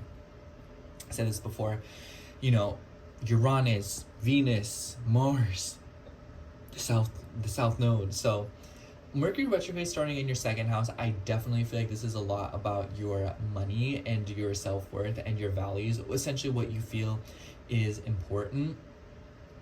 And with Mars in your third house, a lot of you could be dealing with like the financing of things revolving around like digital stuff. Like, it's like, this makes me think a lot of you could be going back and forth about something about like insurance rates, interest rates, or something about, you know, especially as it relates to your car, appliances, warranties, and whatnot. That's what that makes me think of. But more so in a way like, you know, how it relates to your money. You know, I think that if this was happening in the 8th house, that would be more like the money that you need to pay up. But I feel like a lot of you are exploring right now and reorganizing something about your values and your money, essentially what you find to be important in your life. And I feel like this could definitely be like, you know, like the opposite house of the second house is the 8th house, you know? So it's like, what do I keep and what do I need to, you know, stick and invest to versus what do I need to get rid of, you know? So it's like, at the very least, makes me think of like, you're like, okay, I want to get rid of forks. What forks do I keep? You know, it's like asking that question first. So it's a very silly way of putting it, but I'm sure a lot of you are picking up what I'm putting down. But I just feel like a lot right now, a lot of you could be literally dealing with tangible physical objects, but for a lot of you could also be dealing with like emotional practices, your pride, your ego, because, you know, Leo and the sun's still in your first house. So, and by the way, the sun will actually come into a square with Chiron in the 10th house. So I almost wonder if for a lot of you could be going back and forth with something about your career. You know, what is important when it comes to my career? What do I need to let go of? My priorities, my identity, and my goals and my ambitions? What do I want to pursue that is realistic and useful to me, and what I want basically, versus what is not all that helpful and what is not serving me at all, you know? It's like, I feel like a lot of you, this is like, it makes me think of like spring cleaning, you know? Obviously it's not spring no more, but it makes me think a lot of Cancer risings this week are, you know, going back and forth with themselves, being like, okay, like what is important to me versus what isn't. And that can be applied in a multitude of different ways.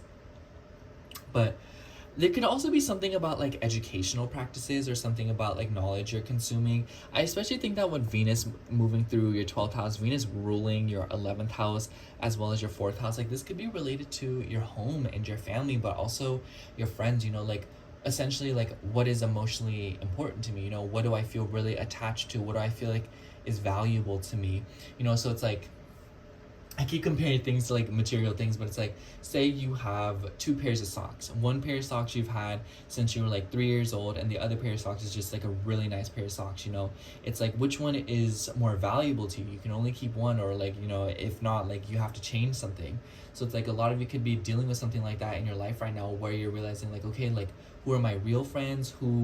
What are the dreams and the visions that I have? What are the social circles that I'm around? What is actually valuable to me? And what do I actually feel connected to and comfortable and safe with, versus what is not serving me, versus what makes me feel uncomfortable, versus what am I keeping around just for the superficiality of it. And Venus and Gemini, Gemini likes to be stimulated, you know, so it's like, what is boring me, you know, what is no longer, you know, keeping me interested, what is like a drag, what is a burden. And it could be related to your career and your work, you know, especially with the moon moving through Aries in the middle of the week, coming in a trine with Mercury in your second house. So it's like, man, this side hustle that I do, it just doesn't do anything for me. It's boring and it doesn't even make me a lot of money. Or, you know, like, oh, like I work this day job, but it's like really boring and I don't really like it no more. And I want to look for a new job, you know? So it's like, those are some pretty basic examples, but I feel like the point here is that, like, you know, like, what is no longer benefiting me in the ways that I thought it was, you know?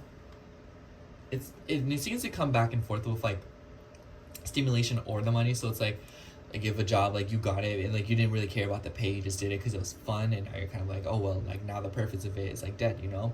So it's like, I feel like a lot of you are kind of realizing, okay, like what is something that is important versus like, you know, what is valuable to me in the things that I'm currently doing, and how can I use this to make my life a little bit more simplistic. Mars and Virgo in your third house, because I feel like a lot of you are becoming a little bit more discerning with information and numbers, and being more like, okay, like what do I want, what is important to me.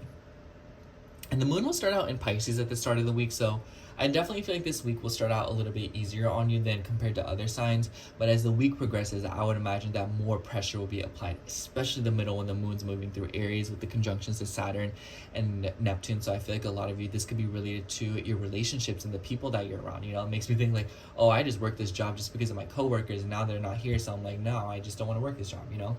Again, it could be related to work. It doesn't have to be. It could be related to other things. It could be related to your routines and your day-to-day responsibilities, you know? So it's like, man, I've been eating overnight oats every single morning, but they're just like not good anymore, and they don't excite me as much as I used to, so I need to like change something up about that, you know? But when the moon's moving through Pisces in the beginning of the week, this is your 9th house, and trining planets in your 1st house. So a lot of you could be planning major travel stuff, and I totally wonder if this is impacting your financial situation. So it's like, oh, like I really want to go to Cancun, but in order to do that, I need to start budgeting and saving up money in order to buy the plane tickets. So it could be like a lot of you could be picking up extra hours with the trine to Jupiter. Jupiter will expand. Jupiter rules your 6th house. So it's like in the beginning of the week, a lot of you could be, you know, delving into your philosophies or your travel plans. And this could be changing your day-to-day habits and your responsibilities and how you're essentially managing your resources. But I also feel like this could definitely be like you're just like learning something new or trying something new and experimenting in order to better your lifestyle. And at the end of the week, Cancer, I feel like you're really, really gonna like this. Sorry, I got like really passionate about it because the moon's gonna move through your 11th house in Taurus. Nice energy because Uranus is no longer there. So I feel like, or at least for now, and I feel like the moon moving through its exaltation without the shakeups of Uranus, and this is your chart ruler. I feel like this weekend will definitely be like quality time with friends. And I feel like with the trine to Mars in the South Node, a lot of you, I almost wonder if this weekend you're having a conversation with someone about something that like you've been thinking about for a long time now, or you never got to mention. So it's like maybe this is you talking to a friend or even like a coworker or someone in like a career field, because Mars rules your 10th house. Like maybe there's something about like a conversation or an idea when it comes to your career and your work that you're sort of like diving into with like another person. It doesn't have to involve another person. It could just be like, oh, I used to have dreams of, you know, like working at this corporation, or I had dreams. I feel like the word corporation doesn't like ring like it used to, but it could be like, oh, like I used to have dreams of working here. I used to have dreams of doing this, opening up my own shop. And now I'm kind of like slowly delving back into it, see what's going on. Or it could be like, man, my friend did something like years ago that really hurt my feelings and I never really got to bring it up. So a lot of you could be having a conversation about something from the past, or a lot of you could be letting go of something when it relates to like your neighborhood, your vehicle, and your ideas. So it could be like a lot of you are delving back into the past, or something is becoming the past when it comes to that sector of your life. And it seems to be related based on to what you feel is important and what you feel is necessary and needs to be brought up. Anyways, let's get into the tarot deck and see what comes out for you. I definitely feel like Cancer this week for you, it's like you're taking gauge on, you know, like quality over quantity. That is the name of the game. See what card comes out for you. This card really stuck out to me. For you, we have Judgment. Yes, I feel like this is the perfect card. It definitely shows, you know, like Judgment, it makes me think of this is kind of a kooky example, but it makes me think of like, you know, when you like go to heaven and you have to like, you know, be judged, you know, like that's how I imagine it. So it's like, you know, like what's after, you know, passing on and then having to be judged and seeing what you need to do. And it just makes me think of like the stage of, you know, when like you hand in a test and then it needs to be graded. Like that's what this process makes me think of. It's like a very silent, meditative, quiet process that requires waiting and patience, but ultimately the results will be given and it will show what needs to be fixed, what needs to be changed, and what needs to be studied more, and what needs to be integrated more or less. So I feel like a lot of you are basically in this phase this week.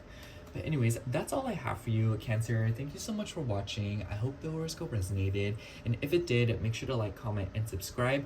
And I hope to catch you in next week's horoscope. Bye. Okay, now moving on to Leo rising. So hello, Leo rising. If you are seeing this, this will be your horoscope for July 14th through July 20th. Honestly, Leo, this week for you feels like a little bit all over the place. And it might kind of seem like you're like suddenly turning on your heels and going in a completely different direction. So it's like, go with the tides. I say this because we have Mercury stationing retrograde this week in your sign, and I'm not gonna lie, when Mercury stations retrograde in your sign, it is like calamity. Like I feel like it's like you're turning around in several different directions, moving back and forth, and it seems like you're going back to the basics of something. It's like, oh, I missed a spot, you know, or oh, I need to go do this. Oh, I completely forgot about that. So it's like you could literally be dealing with that, but it could also be that you're going back and forth with like more long-term goals, especially with like a woman or a group of people or social circles, or just like something about your money. Because we have so many planets in Mercury ruled sign, Venus, Uranus in your 11th house, the South Node, and Mars in your 2nd house. So again, I feel like this is definitely a revision of what you feel is valuable to you. Again, like this could be the simple stuff of like revising something with your finances and how that relates to travel plans and how that relates to education, especially if you're, you know, dealing with something like student loans or plane tickets, or also like legal matters and property investments. But for others of you, I would imagine that this is, you know, reviewing what you feel is important to you knowledge-wise. So I was kind of saying the same thing to Cancer, but I feel like for you, it is a little bit different, where you're being a little bit more discerning of what's important to you versus what's like important to others. And I feel like a lot of you could be kind of like separating this because of the energy in your 11th house. I feel like a lot of you could be going through some kind of a shift or a change when it comes to your dreams and visions because of opportunities and things revolving around work. I've noticed like a lot of Leo risings have been very concerned about finding a job or finding some sort of like a stability situation. I think that with Uranus out of your 10th house, there is definitely a little bit more opportunity to stabilize a job, or, you know, to like find a career situation that will suit you a little bit more appropriately. Excuse me.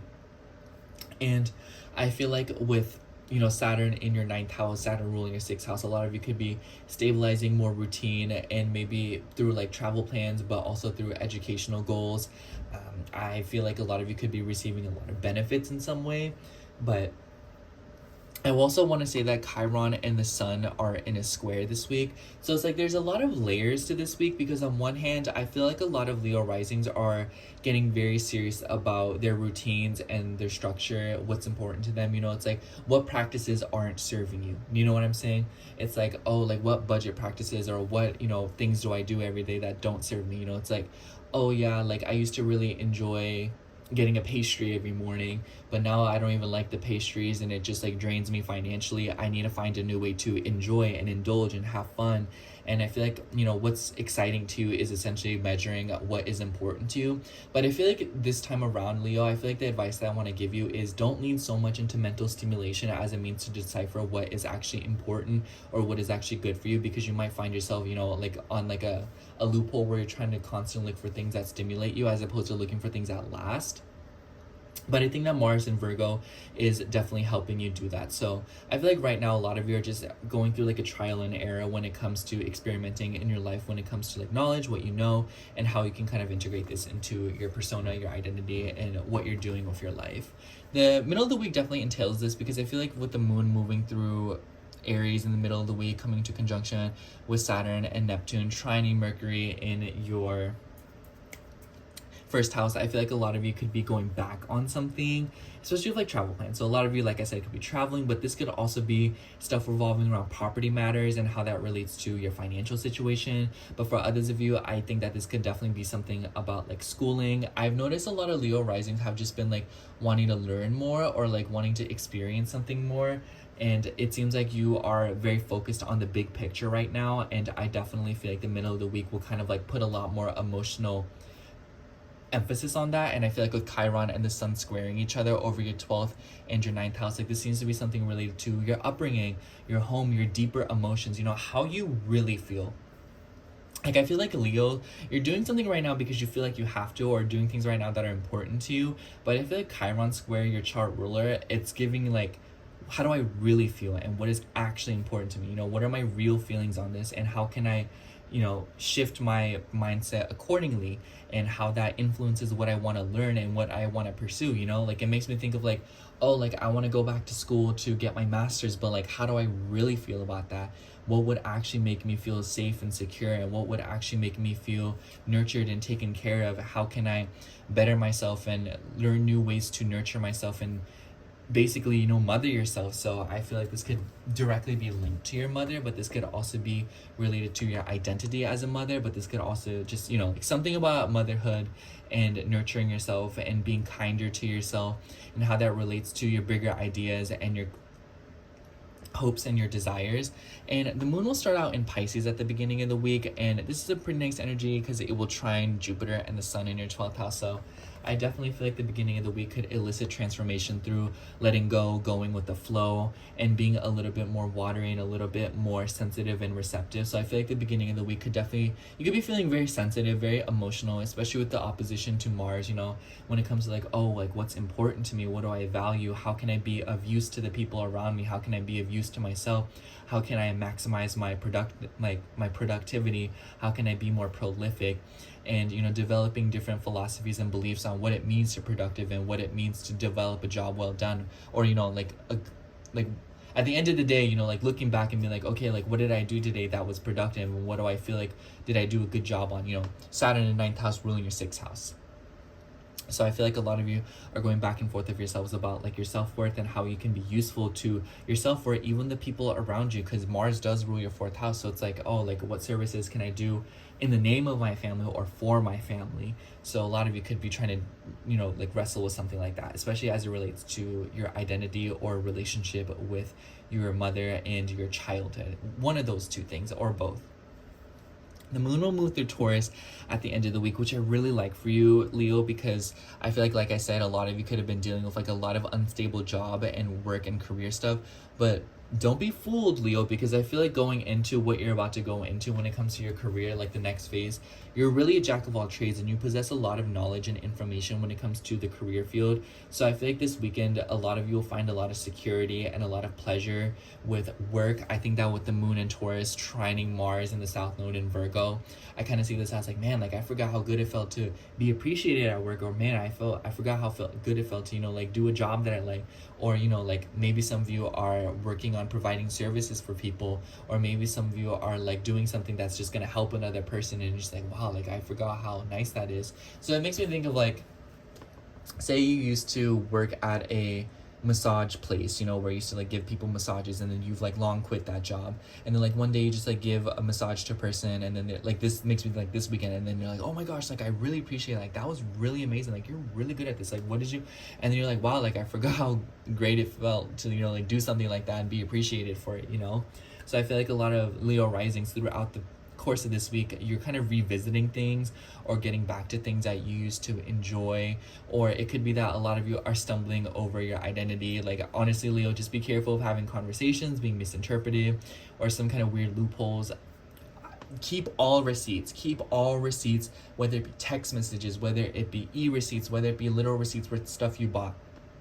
Mercury rules your 11th and your 2nd house, and you want to make sure you don't get tangled up in weird conversations or financial situations because you didn't keep receipts. So throughout this entire Mercury retrograde, it's going to end in a little early August. So I just want to say, like, make sure you keep track of these things because you'll be glad that you did later on. Let's shuffle the cards, see what comes out for you.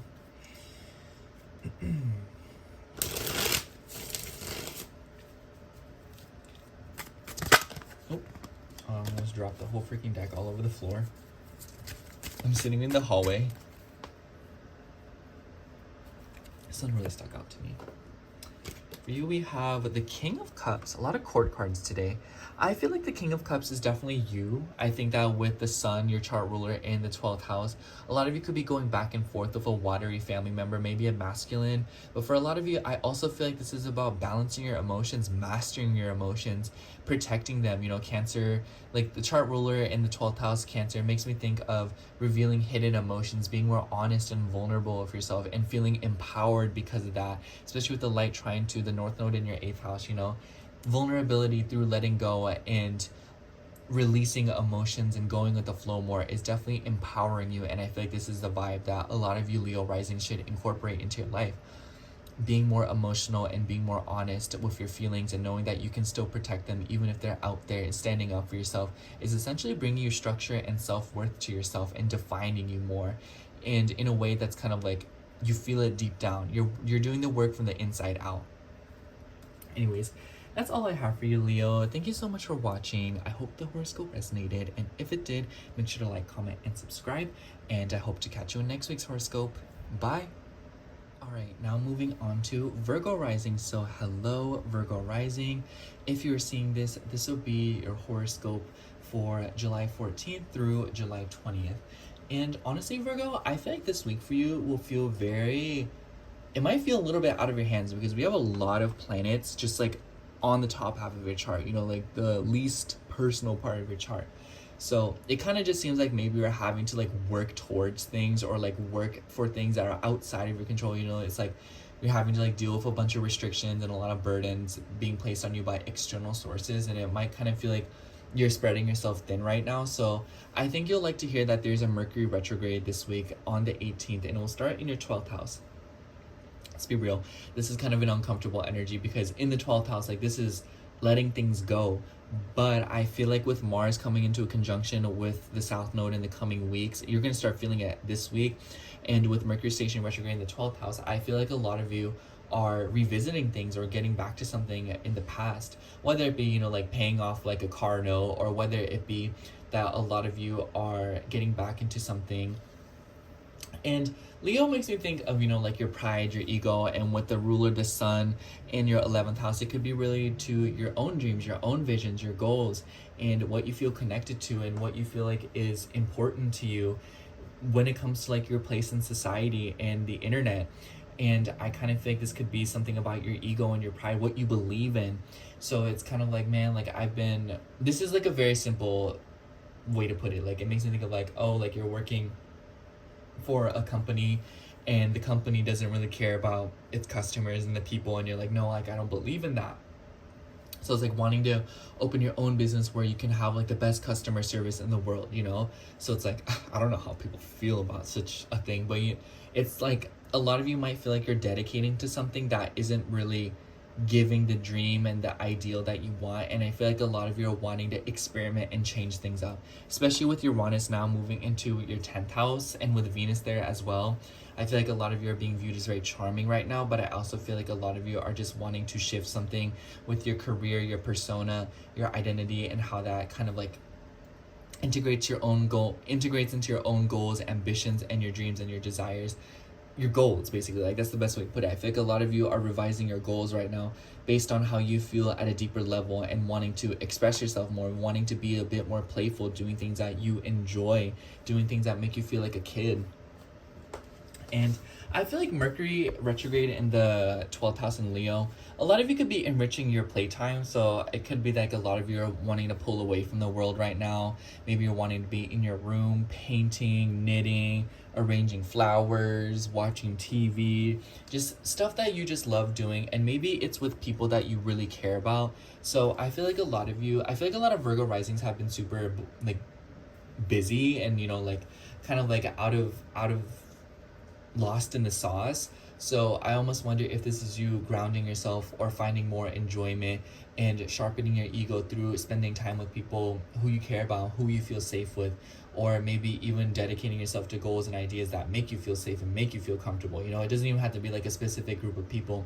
It could be that like, oh, like every time I go to the library, I feel like really safe because of the environment in there. So it could be something like that, you know, where it's like you're wanting to put yourself in an environment that makes you feel comfortable. Especially at the end of the week when the moon is moving through Taurus, it will square Pluto. And I didn't really mention that to any of the other signs, but I kind of just feel like Pluto likes to play tricks on us. And especially right now because it's retrograde, like I feel like it's stuff that we've already dealt with. So at the end of the week, there could be something going on with like matters revolving around long distance travels and how that's interrupting your routine. But I feel like with the trine to Mars in your first house, a lot of you could also be delving into practices and beliefs that you haven't really gotten into in a while. So like moon in Taurus, trine Mars in Virgo, like it makes me think of like, man, like I forgot the whole reason why I've been working out. It's because it feels good to me and I want to enjoy it, you know? Like it makes me think like a lot of you are wanting to, you know, like I believe I should be comfortable. I believe I should be happy. I believe that I should be finding pleasure and beauty in my body, in my day-to-day routine. And I feel like a lot of you could be integrating that, but especially at the end of this week, you know? And I feel like it could be related to your career, you know? It's like, oh, I want to do stuff that I enjoy, things that are fun, things that are enjoyable for me, things that make me feel excited as opposed to make me feel dread. And in the middle of the week, the moon will move through the moon will move through Aries in the middle of the week, and it will join up with Saturn, Neptune, trine your chart ruler. I definitely feel like, especially with the squares to planets in your 11th house, there could be things going on with intimacy, with social circles, and your identity, wanting to pave a way and having to do something first for a group of people, or having to, you know, be the initiator in some way, shape, or form. But on the other hand, I also feel like this could be stuff with like your finances. I've been noticing a lot of Virgo risings have been having to go back and forth of like managing their money and the stuff that they have to pay.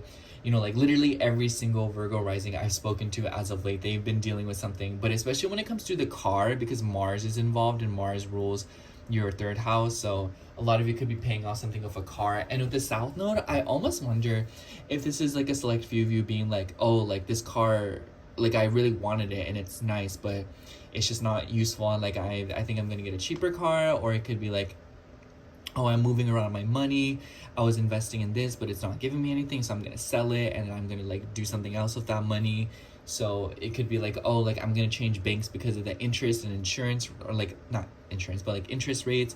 Or it could be like some of you maybe are changing insurances, or maybe some of you are organizing something about like the financing of something that you possess, whether it be like, you know, like as big as a car, or it could be something else. It could be related to like properties even, especially with Chiron squaring the sun. So maybe some of you are dealing with something like, oh, like this company or this corporation or this group of people, like they aren't very helpful, so I'm gonna pull away from this. So it could be related to money, but it could also be related to emotions. Like I feel like something is not resonating, or something is not working with you at a deeper level, and it's not honoring what you believe it's preventing change in you, you know, like that's what it makes me think of above all else.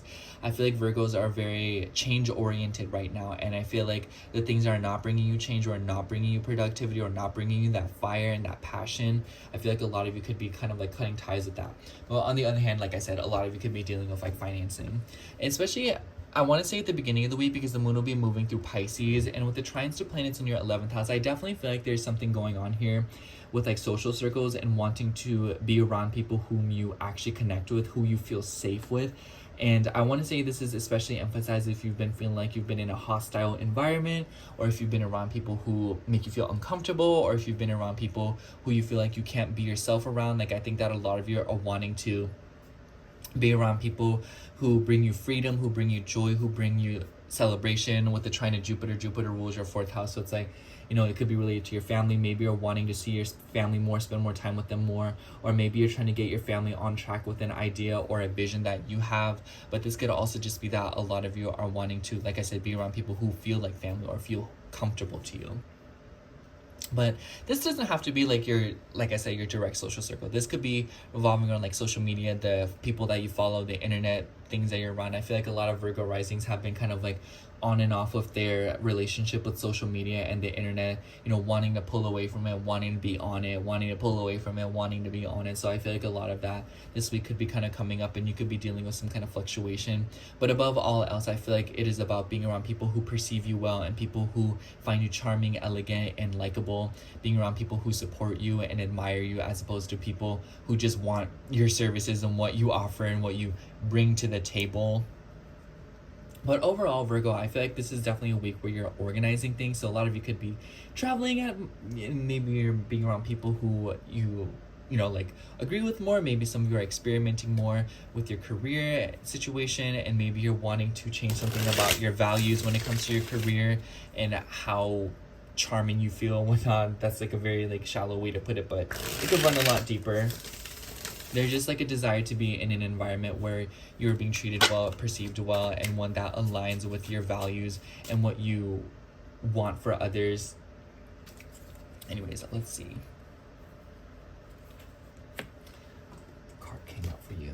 Oh, we had the Two of Cups. I haven't seen a card like this for you in a while, Virgo, if at all. I definitely feel like there is a focus on relationships. I think that with the moon in Pisces at the beginning of the week, trining planets in your 11th house, I feel like it sets the tone, wanting to connect more with people, wanting to be around people who compliment you, wanting to be around people who they'll give you a cup and you can give them a cup. You know, it's not one-sided. It's like yin and yang vibes. It's like you give something, you get something. And I feel like a lot of you are wanting to find that balance and that harmony in your relationships this week, especially with Venus being in your 10th house and Venus ruling your 2nd house. You know, Venus being relationships and Venus also ruling your 9th house. So it's like, you know, with Uranus out of your 9th house, I feel like a lot of you are seeking stability and belief and philosophy in your connections. And overall, Virgo, I just feel like the tone of this week is wanting to be around people who uplift you and connect with you and make you feel seen, as opposed to people who make you feel like you're just like doing stuff just for like them, and like it's a one-sided thing where you're not benefiting at all and your cup is running empty. Anyways, that's all I have for you, Virgo. Thank you so much for watching. I hope the horoscope resonated, and if it did, make sure to like, comment, and subscribe, and I hope to catch you in next week's horoscope. Bye! Okay, now moving on to Libra rising. So hello, Libra rising. If you're seeing this, this will be your horoscope for July 14th through July 20th. Oh my gosh. Anyways, Libra, I feel like this week will be pretty interesting for you. Definitely a little bit different than others, because the highlight of the week in my eyes is this Mercury retrograde that will be starting on the 18th. And I feel like this is interesting because your chart ruler is in a Mercury ruled sign in your 9th house. So I feel like a lot of you right off the bat could be planning some kind of a trip or some kind of a getaway, or maybe just a sort of gathering with other people. Because Venus in the 9th makes me think of like long distance matters, beauty with travel, education, you know, someone who wants to photograph, someone who wants to explore, try new things, especially with like Gemini. So maybe it's like in your local area. It kind of makes me think of like a goofy trip where it's like you're not really flying miles and thousands of miles away. You could be for a lot of you. I wouldn't be surprised if with Uranus in your 9th house now, a lot of you are initiating spontaneous trips, or if a lot of you are suddenly being demanded in foreign lands. But overall, I just kind of think of like driving like 1 or 2 hours outside of your hometown or something to go explore. And with Mercury stationing retrograde in your 9th or your 11th house, I would imagine that this is something about friend groups. The 11th house makes me think of like your social circles, or just people who share a common goal with you. So for some of you, this could literally be that you are planning to go see a friend or something. But for others of you, it could just be that you're going on a trip with other people who share an idea as you. Like, for example, it makes me think of like a field trip at school, and it's like everyone's excited to go, and you don't really know these people because it's, you know, you just go to school with them, but it's that vibe of going with people who have the same idea as you or the same expectations. And I also want to mention that Mars is in the 12th house, and Mars is slowly marching towards the South Node. It will exact next week, but I feel like you'll start to feel the pressure this week, especially with your relationships. And Honestly, Libra, if you feel like your partner or other people are being really criticizing, restricting of you, or if you even are being restrictive and criticizing of yourself in your partnerships, I feel like it's a little bit important to kind of pay attention and take it easy on yourself, especially because in the beginning of the week, the moon will start out in Pisces and it will come into an opposition with Mars. The nice thing is that the moon will come into nice trines with planets in your 10th house, so it's like, I feel like work is going well, or I feel like bosses will be very generous with you, or higher ups, or there just won't be as much resistance or like struggle with authority figures, whether it just be your parents or whether it be people that you work with.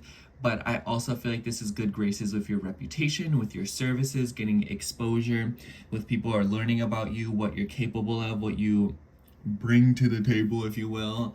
And I just feel like there's definitely something going on in the beginning of the week with good graces with your work and your craft and what you're trying to do. But it might still kind of feel like with Mars in your 12th house, you're kind of like, oh, like, is this good enough? You know, am I doing a good job? Is this service really something that people believe in? Is it a vibe? You know, so I feel like if someone outside of your perspective got asked about, you know, what you're capable of, they'd be like, yeah, like, they're really good. But then you'd be like, oh, I don't know, y'all. So I would just say kind of balance here when it comes to criticizing.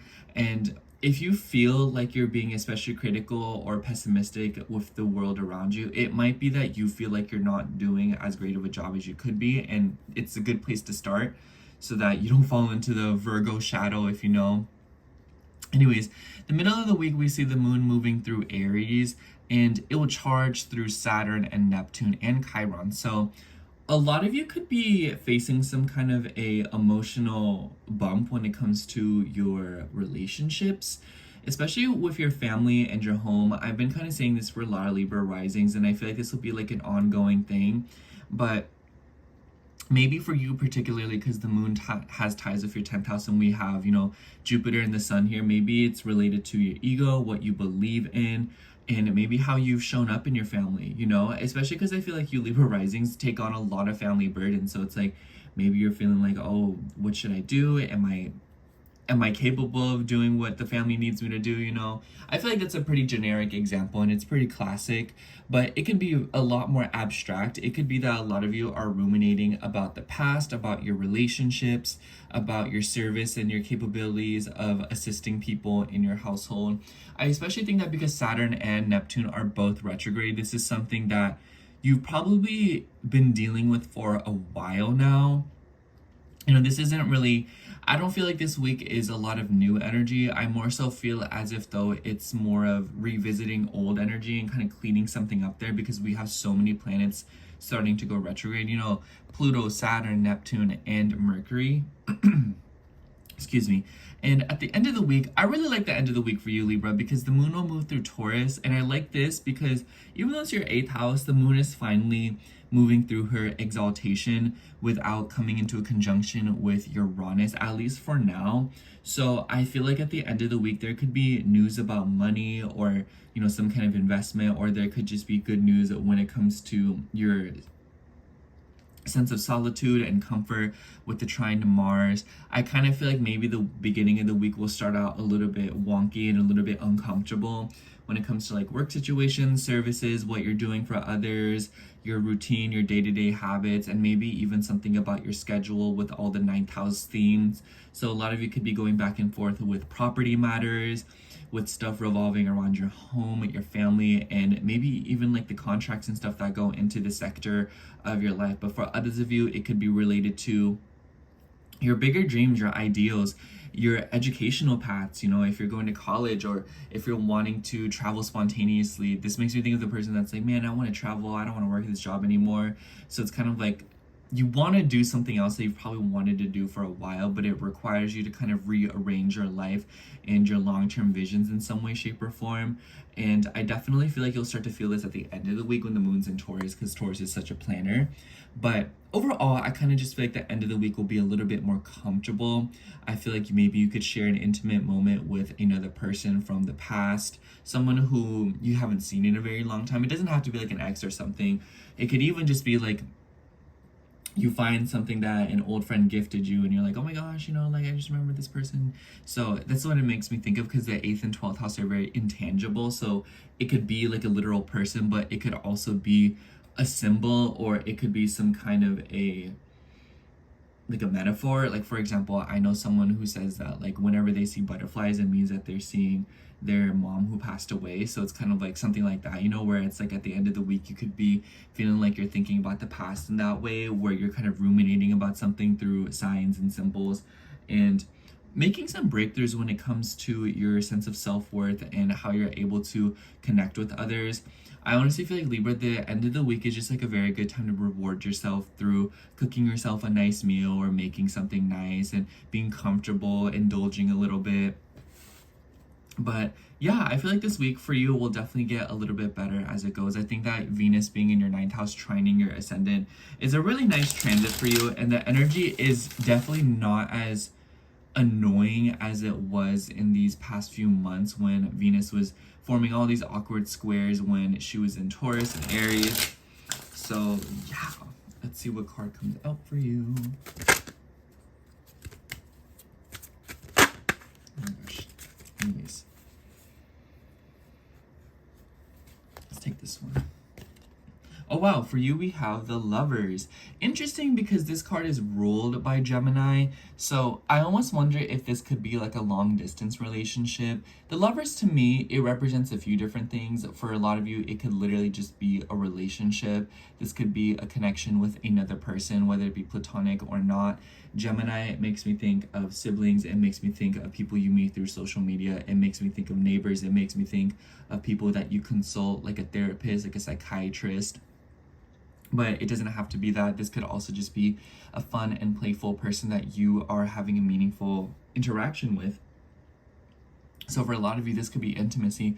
But to me, the Lovers can also represent a decision. So I feel like for a lot of you, above all else, no matter what you're dealing with, whether it be a relationship or not, I almost wonder if a lot of Libra risings this week, and maybe from here on forward, there will be a lot of things to do when it comes to making decisions, doing what's right, doing what feels right for either you or another person. I especially think with the full moon that just happened in your 4th house, it's related to like very deep-rooted things. So it's kind of like not a light decision you can just make. It's something that takes a lot more thought, you know, Gemini. So I feel like a lot of you could be revising your long-term goals, your visions, in order to make a choice right now that you're trying to make sure benefits you and the people around you, obviously. But overall, Libra, I just kind of feel like this week for you will definitely be a week full of thinking and pondering, and how that kind of plays out as you're interacting with other people.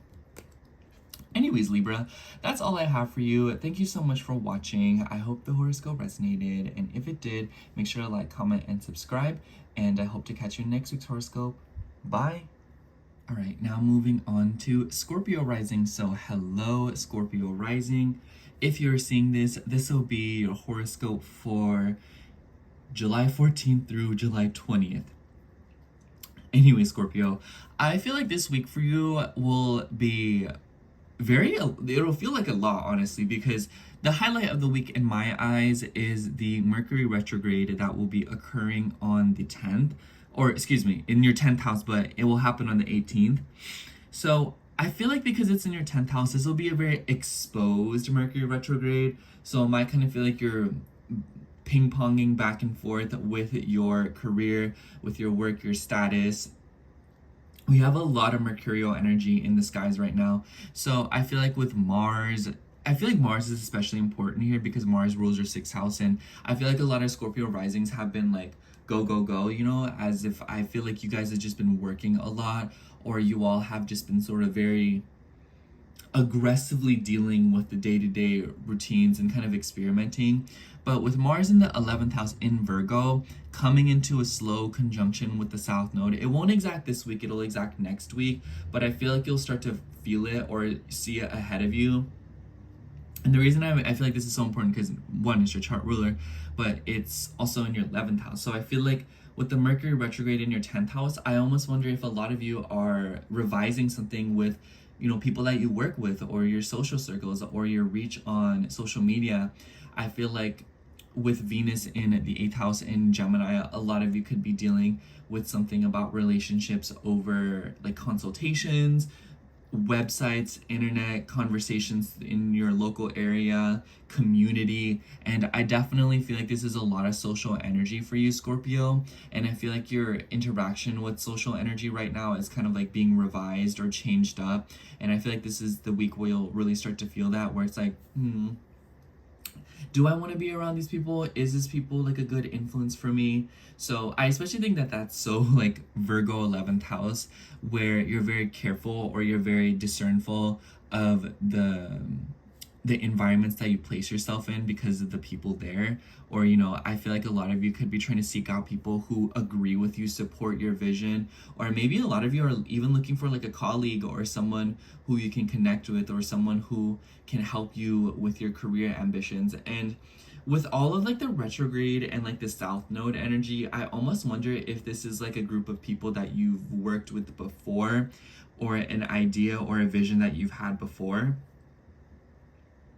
This is like a very generic example, but say you make cooking content and then you give it up and then you decide to go make home decorating content, and then you're like, like I really miss doing cooking content. So it's like you go back, but then it's kind of like you like both, so you integrate them. So you're doing both of those things now, but the point is that you went back to something that is very old or something that you haven't done in a very long time. So it doesn't necessarily have to be that you could be hearing back from like ex-friends and stuff like that through like a career or like a work or routine situation. But for a lot of you, I also would just imagine that you're trying to refine your life right now by revising the past and seeing how that can kind of fit into your current life or improve it or change it for the better. So I definitely just think that this will be like a very public Mercury retrograde for you, where it's like you're making noticeable big money moves in front of a lot of people, or it might just kind of feel like a lot of people are watching you or have their eyes on you. And it might also just feel like your connection to your career right now is very personal. Like it might feel like you're raising a baby, you know?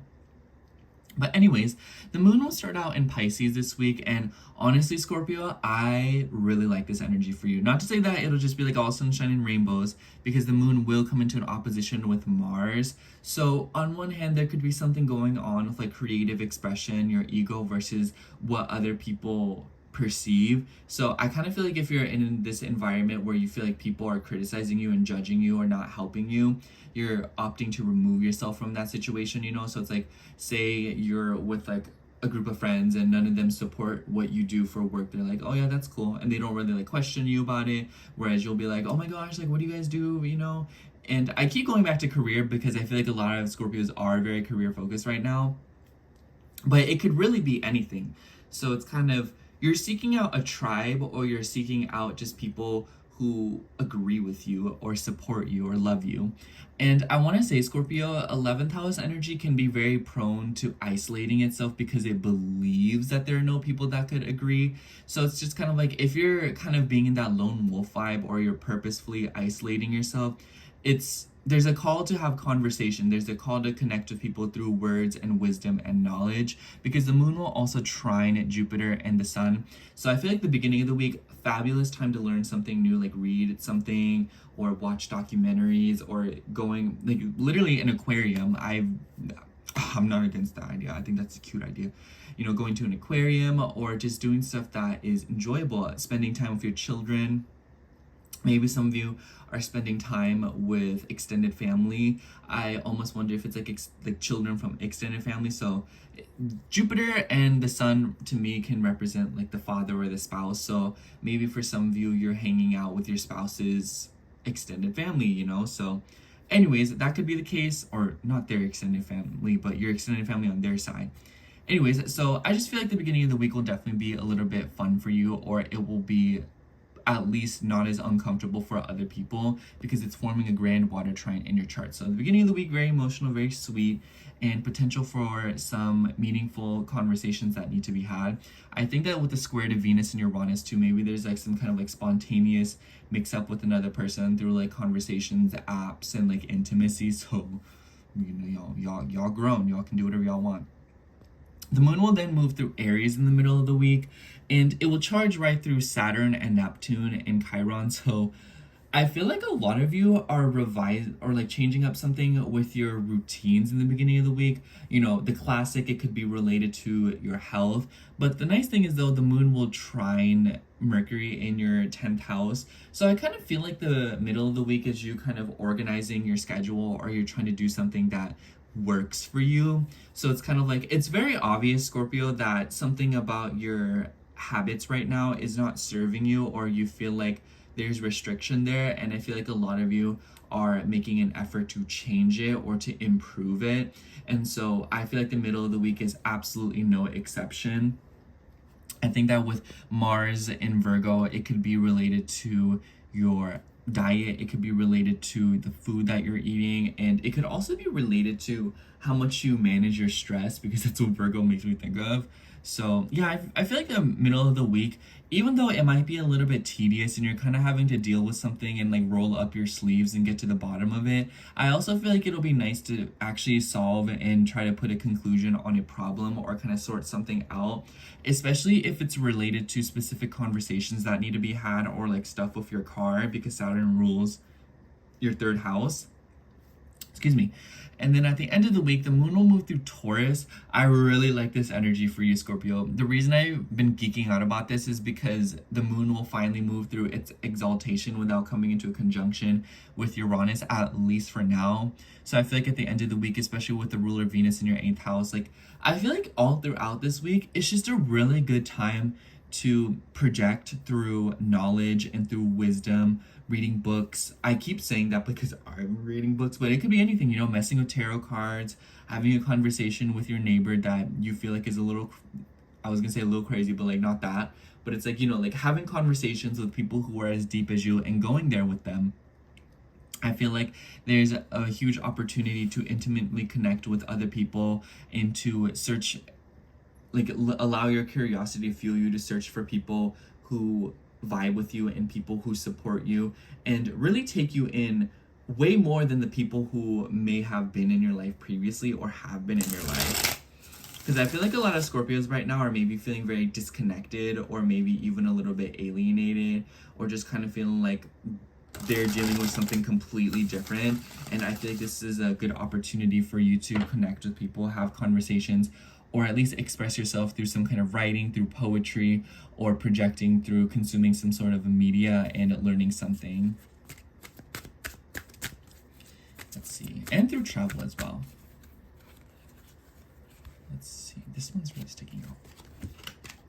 For you, we have the 8 of Swords. I definitely feel like with all of the Gemini Mercury energy, especially in your 8th house, it's really important to not get in your own way. The 8 of Swords just makes me think of overthinking just to overthink. So this week, I feel like it's important what you feed your mind. So obviously, if you wake up first thing in the morning and you consume a bunch of negative content and you watch a bunch of bad news, that's really not going to make you feel that much better about what's going on in your life. And especially with Uranus trining Pluto in your 4th, the information that you learn, what you're saying, what you're consuming, and what you're feeding your brain, essentially, no matter what it is affecting your sense of comfort, your sense of stability, and maybe even your perception of your past. So the advice that I have for you, Scorpio, is that your mind will play tricks on you, but you should also know that it's only your mind, and your thoughts are not a clear reflection of your reality and what's going on around you. So take note of that.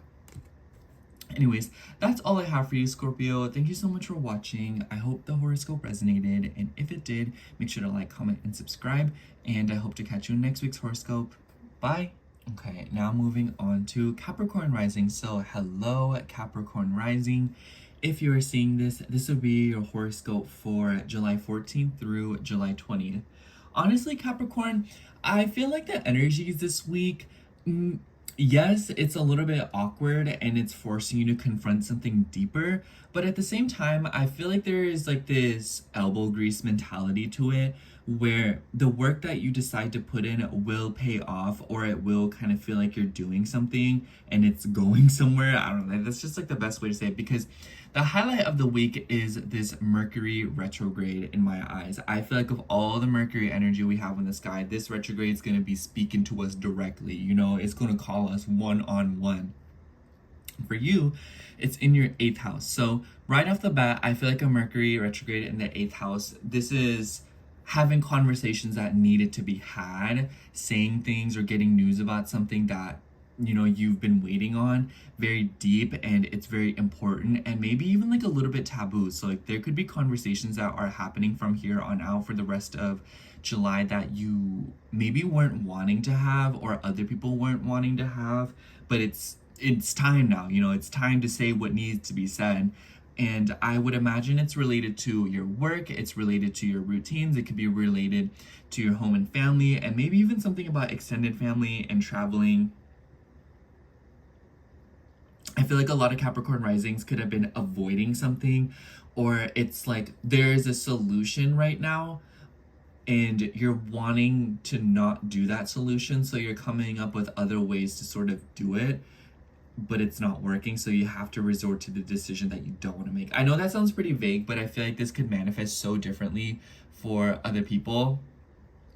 I feel like because it's related to your home and your family, this could be it. It's like, oh, like Aunt Marie needs a place to live, so like maybe we can get her like a quick place to stay. Maybe she can go stay with our other uncle, or maybe she can do this, or maybe she can do that. But then like the final resort is like, oh, like she can come stay with us even though we don't have any room, So it's like, there's a solution to a problem right now, and it seems like it's becoming very obvious that you're gonna have to sort of like deal with something and make big money moves, or like change things up in order to accommodate something that maybe you're like not going to do. I know that was kind of like disjointed and all over the place, but I feel like if you're going through that, it's very vivid and it's very obvious. So if it resonates, it resonates. But overall, I also feel like this could be related to your money. I think that with the 8th house ruler, the sun, being in the 7th house, a lot of you could be dealing with legal matters and, fighting bills, and something about, it makes me think of getting tickets, or it makes me think of getting something about like a fine, or having to move money around, and maybe you're waiting to get paid by something. I really like Mercury retrograde in the 8th house because I feel like this is a really nice opportunity to pay off debts, or to get money that is owed to you, or to get the money that you need in order to give to others that you owe. So I think with a Mercury ruling your 9th and your 6th house, this could be related to like workers' comp. It could be related to travel affairs. Like maybe you like did a plane ticket and like something happened and you need to get your money back or something. But this could also be related to student loans. It could be related to health loans. It could be related to things that you're getting from like the hospital, or through some kind of like a routine. Maybe some of you got scammed and you're like, girl, give me my money back. And maybe you're suing someone. So it could be as little as your cousin owes you $15 for the frozen yogurt that you bought them the other week, but it could also be as big as a corporation scammed you out of thousands of dollars and you're having to take legal action to get that money back, So it's like, I feel like this could vary in situations because the 8th house does not play like that. It's very go big or go home. So especially with Leo. So it might feel like a little bit like there's a flair for drama, but the beginning of the week, the moon will start out in Pisces. It will square planets in your 6th house and also oppose Mars in your 9th house. And girl, I just feel like the beginning of the week will feel a little bit hectic for you. I swear, every time I notice the moon's moving through Pisces for y'all and it forms any sort of 10th aspect of any other planet, there's always something going on with your routine. So the beginning of the week, make sure you're on top of it with your schedule, with your car having gas in it, with things being taken care of when it comes to basic mundane things like your registration, with like applications, submitting things, but also when it comes to your alarm clock being set, make sure that you're on top of it. I feel like moon in Pisces, every time the moon's in Pisces, I notice Capricorn risings run late, they miss appointments, they forget things. And so I just feel like the beginning of the week, it's a very good time to sort of manage this. But the nice thing is the moon will trine planets, Jupiter and the sun in your 7th house. So on one hand, this could be like, oh man, like my coworker called off today and I don't know what I'm gonna do because like I was looking forward to seeing them, but also I need their help. And then another person's just kind of like, oh hey, like I can help you, it's no biggie. So it could be something like that where it's like, oh shoot, my sister asked me to water her plants and I completely forgot to do it. And then you talk to your brother about it and they're like, oh, I'm going to the house today, I can just do it for you real quick, don't worry about it, you know? And it's like, obviously those are like really goofy examples, but my point is that where you might feel like you're making mistakes, or where you might kind of feel like other people are demanding more of you because they're making mistakes, there's another person or another situation that is lending you some sort of assistance and some help. So all it takes is a little bit of communication and saying something about it. I especially think that with Mercury retrograde happening, it might feel a little bit more awkward or tense to ask for assistance, but I promise the more you do it, the better off you'll be. And in the middle of the week, the moon will move through Aries. And this is definitely where you're going to feel the vibes, Capricorn. Oops, sorry. Because we're going to see the sun and Chiron come into a square, and we see a T-square if you are a late degree Capricorn rising.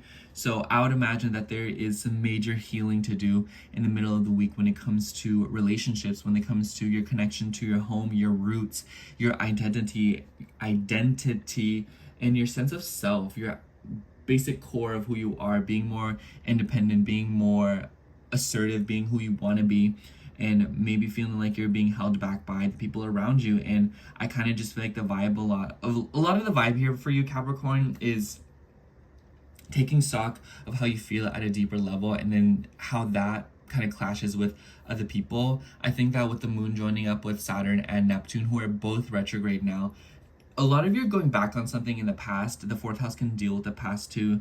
So in the middle of the week, you could be getting a lot of deja vu. You could be ruminating a lot, just thinking a lot about the past. I especially think that with Mars in the ninth house, it could be related to like religion. It could be related to beliefs and philosophies, long distance affairs, extended family. So I would just kind of keep your eyes peeled at the middle of the week, because you might kind of feel like things are going south, or you might kind of feel like there's a lot more energy, especially with the moon trining Mercury in your 8th house, who's ready to go retrograde. Like I said, I feel like this is conversations that need to be had but are not being had. So just know there's no clean way to initiate things throughout this week, but the efforts that you do put in, despite the fact that there seems to be no clear way to start it, will be rewarded, or at least it will feel rewarding, or at least it will feel like one burden has been taken off your plate. At the end of the week, the moon will move through Taurus. I have you say, Capricorn, I think you're going to like this energy the most out of everyone, because besides Scorpio, because the moon will be moving through your 5th house and it will trine Mars. So if you're anywhere between like 15 to 20 degrees of Cap rising, you're going to feel this really nicely. I see this as a fun, spontaneous trip. I see this as a travel plan that was originally going to be had, but it never happened, you know? So if you and your friends or something were like, hey, like, or your coworkers are like, hey, do you want to go to Venice or like Italy? And then you're like, girl, I don't know, like, and then it never happens, and then it gets brought up again this week, you know, something like that would happen.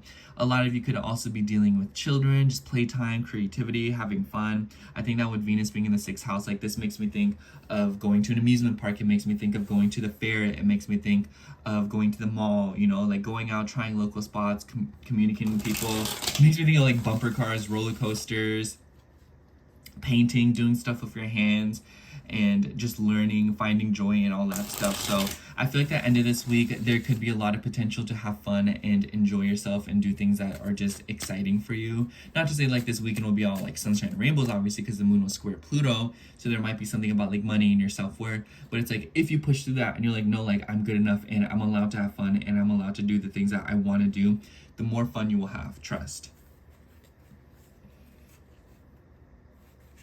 Let's see what card comes out. That's this one. Just kind of picked randomly. We have the moon. Definitely an interesting card here. I feel like there is definitely a lot of lunar energy, and this card's ruled by Pisces, so it makes me think at the start of the week. So it definitely makes me think of conversations, but the moon can also remind me of anxiety. It can remind me of the things that we are not aware of and things that we don't see. And although these can be scary things, they can also be really good things. So I feel like what this card is trying to say to you, Capricorn, is don't be so sure that you have a firm grasp of your reality, whether it be for the good or the bad, because you might not know who is actually working for you and assisting you. For every enemy that you think you have 3 people who are wanting to support you and give you their good vibes. So trust that there is a lot more good assisting you than there is bad, and it might be more so related to your deeper emotions and feelings and internalized thoughts of feeling like the world is against you. as opposed to like, no, like if that's not the case, like people actually want to help you. Anyways, that's all I have for you, Capricorn. Thank you so much for watching. I hope the horoscope resonated, and if it did, make sure to like, comment, and subscribe, and I hope to catch you in next week's horoscope. Bye. All right, now moving on to Aquarius rising. So hello, Aquarius rising. If you're seeing this, this will be your horoscope for July 14th through July 20th. Honestly, Aquarius, I feel like this week for you might feel like a little bit kind of like a, okay, this isn't what I mean, but do you know those videos where you'll see like a wife mad at the husband and the husband's like genuinely confused like what he did? Like I feel like y'all are like the husband this week, where you might kind of just feel like, what did I do? You know? I especially think that with Pluto in the first house. As a natal Pluto first houser, like I think that Pluto in the first house definitely makes you feel like, what did I say, you know? Or you might be very afraid to say certain things, or you might kind of feel like, why are y'all booing me? I'm right. So keep that in mind for this week, because we're gonna see Mercury retrograde in Leo on the 18th, and it will station retrograde in your 7th house. And this is the transit that makes me feel like you're gonna be like, girl, what I say?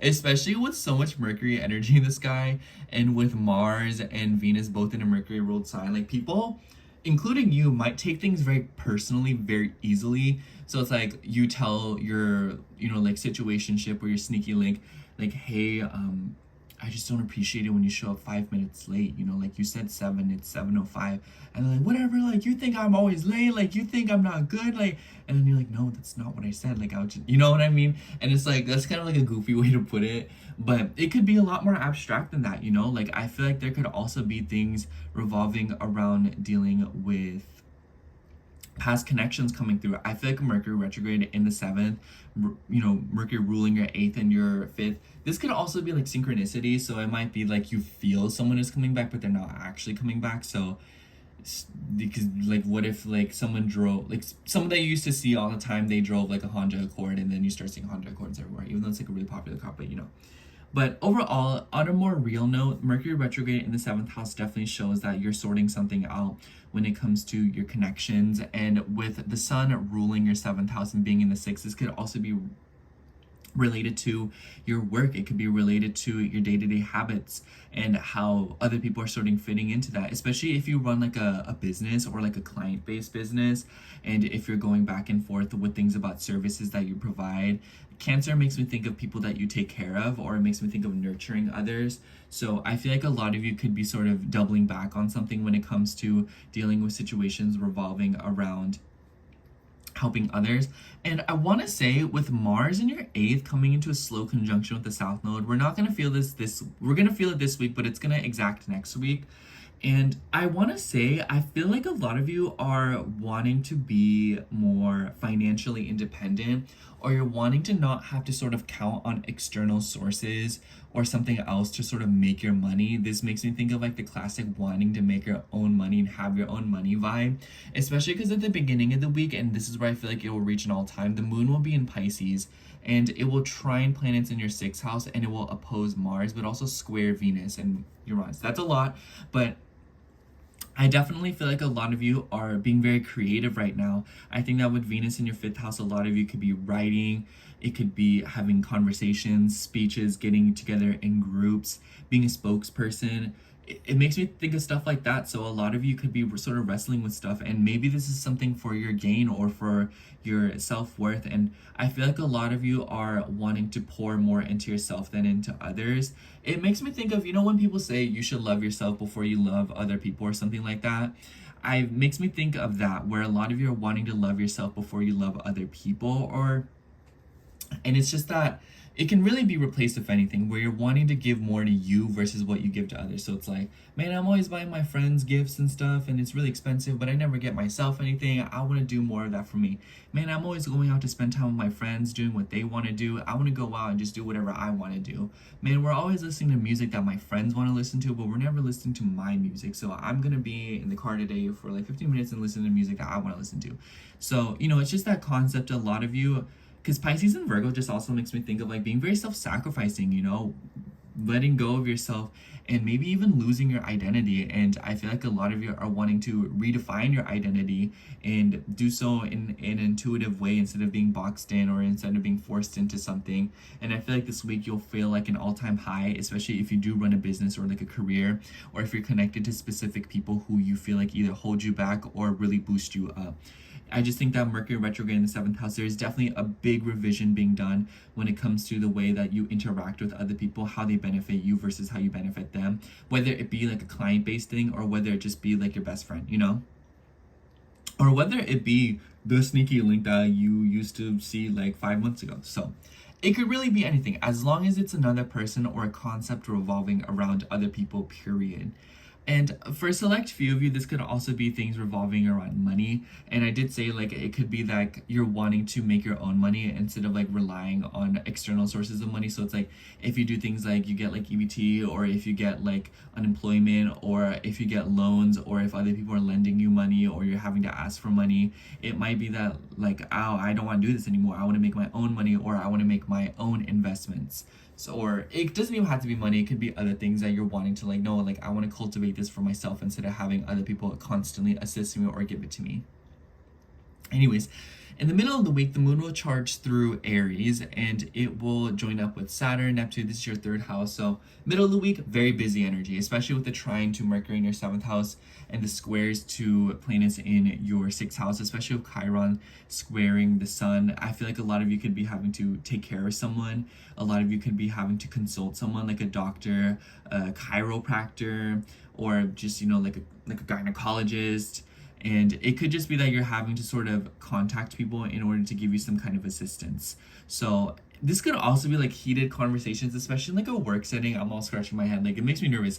I would look out if you're having to have tense conversations at work. The middle of the week is not the time to do that, Aquarius. I think the nice thing is that the moon will, when it's joined up with Saturn and Neptune, it will sextile Pluto. So maybe you're feeling a little bit wordy. Maybe you're feeling a little bit mouthy, you know?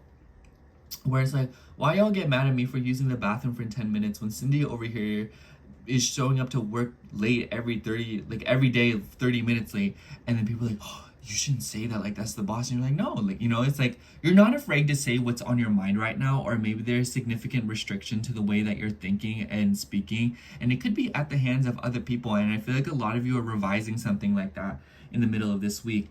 But I just feel like this could also be like driving, moving around, dealing with your car, having to take care of water stuff in the neighborhood, it's conversations with siblings, helping out your siblings, helping out, you know, like your like clients, websites, internet. But this could also be things revolving or like moving money around, moving around things with like insurance, and also just like running a lot of appointments. So a lot of you could have appointments in the middle of the week, or maybe a lot of you are just like trying to start something in the middle of the week with like the gym or working out and getting physically active. So basically what I'm trying to say here is the middle of the week definitely feels very action-packed for you, so just be prepared for it. At the end of the week, the moon will move through Taurus, and I've been saying I really like this transit because the moon's finally moving through its exaltation without coming into a conjunction of Uranus. Not that there's anything wrong with Uranus, but let's be real, we don't always want sudden change. But the moon will move through your 4th house and it will trine Mars in your 8th. Granted, it will come into some awkward squares of Pluto and Mercury. So a lot of you could be dealing with something about like your family and your relationships, especially those from like the past. But for others of you, I just feel like this is like, this weekend is a really good time to curl up and eat your favorite cheese, do something nice, watch your favorite TV, being comfortable, you know, decorating your home, getting some flowers. I highly recommend Aquarius. This week will be so much better if you embrace beauty. And with Venus in your 5th house too, it's very easy to be creative. So it's like being around good books, being around good knowledge, being around quotes, being around intellectuals that you really appreciate, writing things down. I just feel like this week has a great potential if you embrace beauty and aesthetics. Even if it feels like a little bit silly and a little bit goofy, things are manifesting right now and they're happening through little conscious efforts. Mars in the 8th house in Virgo. So I just feel like this week is just like a very good time for you to do things that feel pretty and things that are just strictly pleasurable. It will really carry this week and it will allow you to float by. Let's see what card. This one. we have the Queen of Swords. I definitely feel like this is you. You could literally be the Queen of Swords where you're saying things that need to be said, but I feel like you could also be dealing with a Queen of Swords who's saying what needs to be said. But I generally feel like this is you, Aquarius, and I feel like the message here is to be fair. Not all the time do you need to be led by your feelings and your emotions, and you of all 12 zodiac signs would know that. So I feel like you should continue to embrace the fact that sometimes what needs to be said should be said, but just beware of the timing of it. Be wary of the timing that you say things. Say things because they need to be said, not because you're wanting to cause conflict or you're wanting to see what will happen. Say something because you want it to benefit you and the people around you. But strictly, sometimes a lot of you can say things because you want some drama and some conflict. So be wary of that. Don't do something because you're bored. Anyways, that's all I have for you, Aquarius. Thank you so much for watching. I hope the horoscope resonated, and if it did, make sure to like, comment, and subscribe, and I hope to catch you in next week's horoscope. Bye! Okay, now moving on to Pisces rising. So hello, Pisces rising. If you're seeing this, this will be your horoscope for July 14th through July 20th. And honestly, Pisces, I feel like this week for you will feel a little bit more personal, or it might kind of just feel like you're sorting through your personal life, because I feel like a lot of Pisces risings have been going through a lot of changes. And I say this because a lot of the planets are in, the first half of your chart. So it's kind of like you're doing a lot of inner work right now, and something about your deeper foundation and beautifying it. So the highlight of this week in my eyes is this Mercury retrograde that is happening starting the 18th. And for you, this will be in your 6th house. So I like this energy for you because Mercury is familiar with the 6th house, and Mercury is able to do its job very proudly and very confidently here. So I feel like a lot of you could be changing up your routines, your habits very boldly.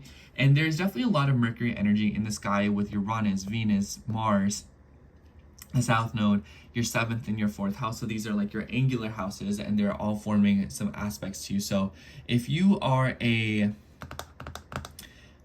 Pisces rising anywhere between like 13 to 18 degrees, like you're going to be feeling this T-square. I didn't even mention this Venus and Mars square to everyone. I feel like it's just like very I feel like Mercury is the ringleader of all this. Like I feel like whatever Venus and Mars are doing, it's all relying on what Mercury is actually doing. So I feel like for a lot of you, this could definitely be something about your home, your family, and your relationships. I feel like with the 7th and 4th house, this could be as simple as bickering with your siblings about how they never wash their clothes, or they're always leaving their stuff around the place. It could be simple as that.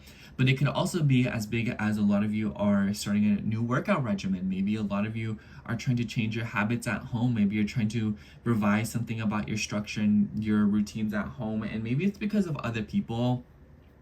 This house does not aspect you, so it's kind of like things are a little bit out of your control, or things that you don't necessarily see.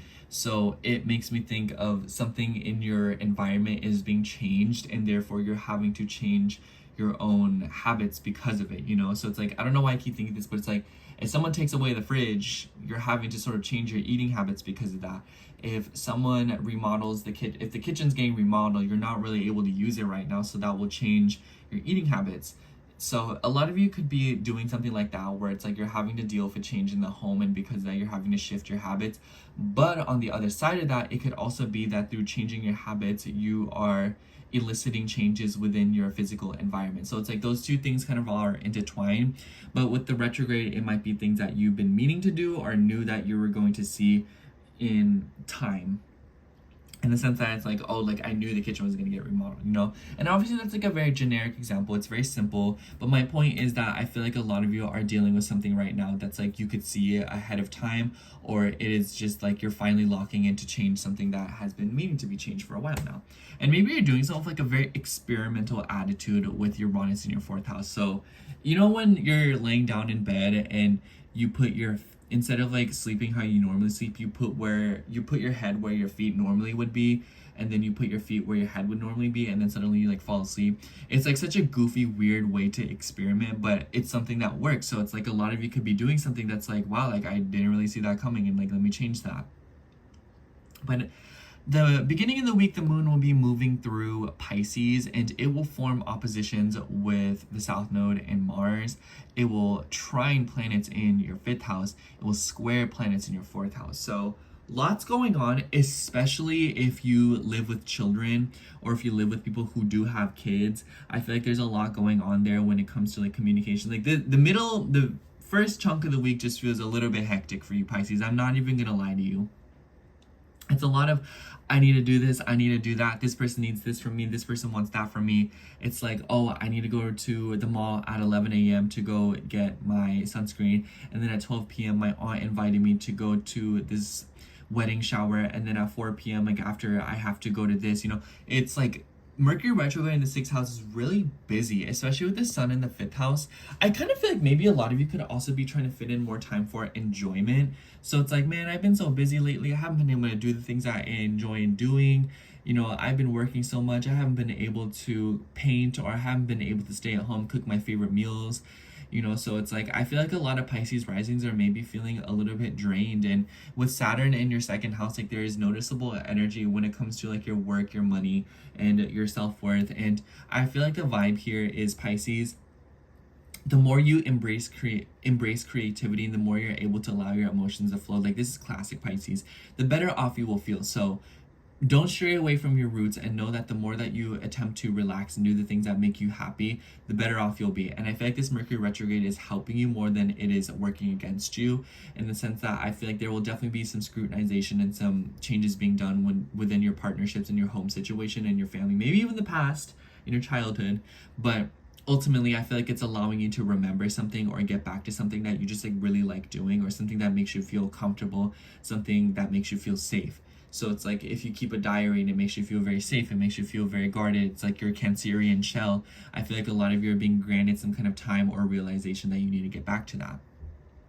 Anyways, the moon will move through Aries, I almost said Pisces again, Aries in the middle of the week, and it will come into a conjunction with Saturn, Neptune. It will square planets in your 5th house, and Chiron will also square the sun. This is giving retail therapy, Pisces. I would highly suggest that the middle of the week is not a very good time to go on a major shopping spree.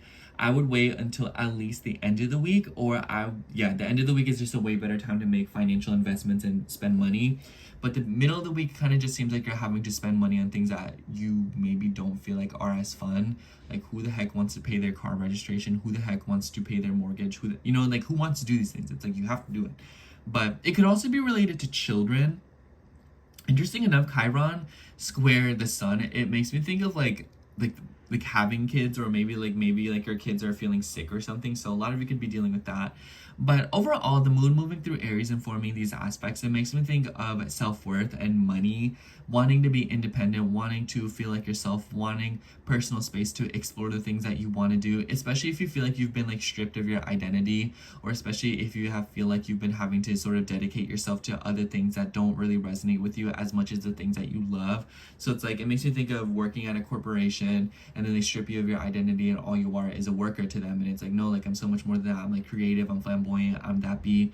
And it's like, I want to get back on that, you know? So that's like a very, simple example. But my point is that I feel like a lot of you are wanting to feel like yourself again, or you're wanting to boldly assert yourself.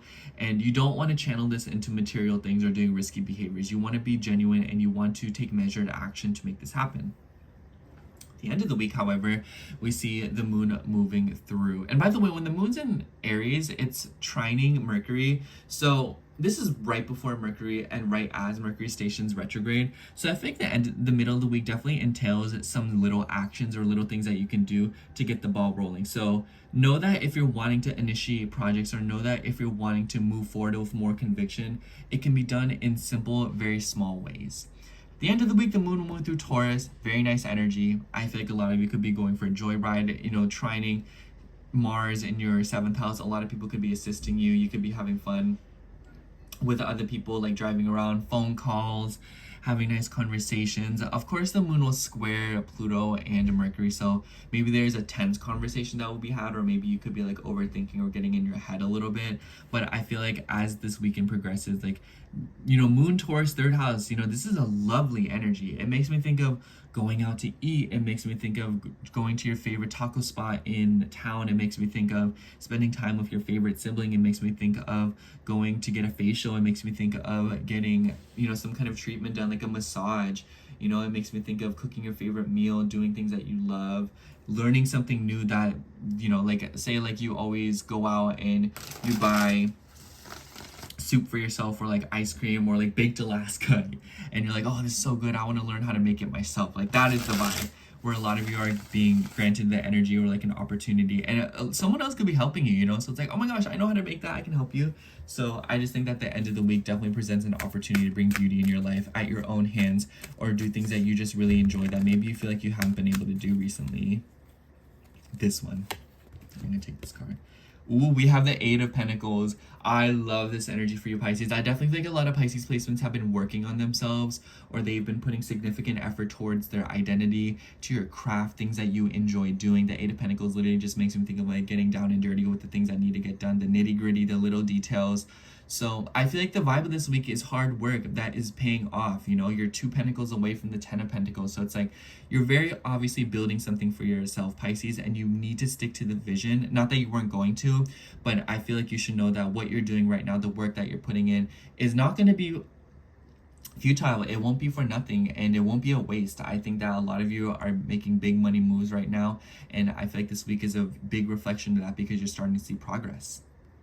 Anyways, that's all I have for you, Pisces. Thank you so much for watching. I hope the horoscope resonated, and if it did, make sure to like, comment, and subscribe, and I hope to catch you next week's horoscope. Bye!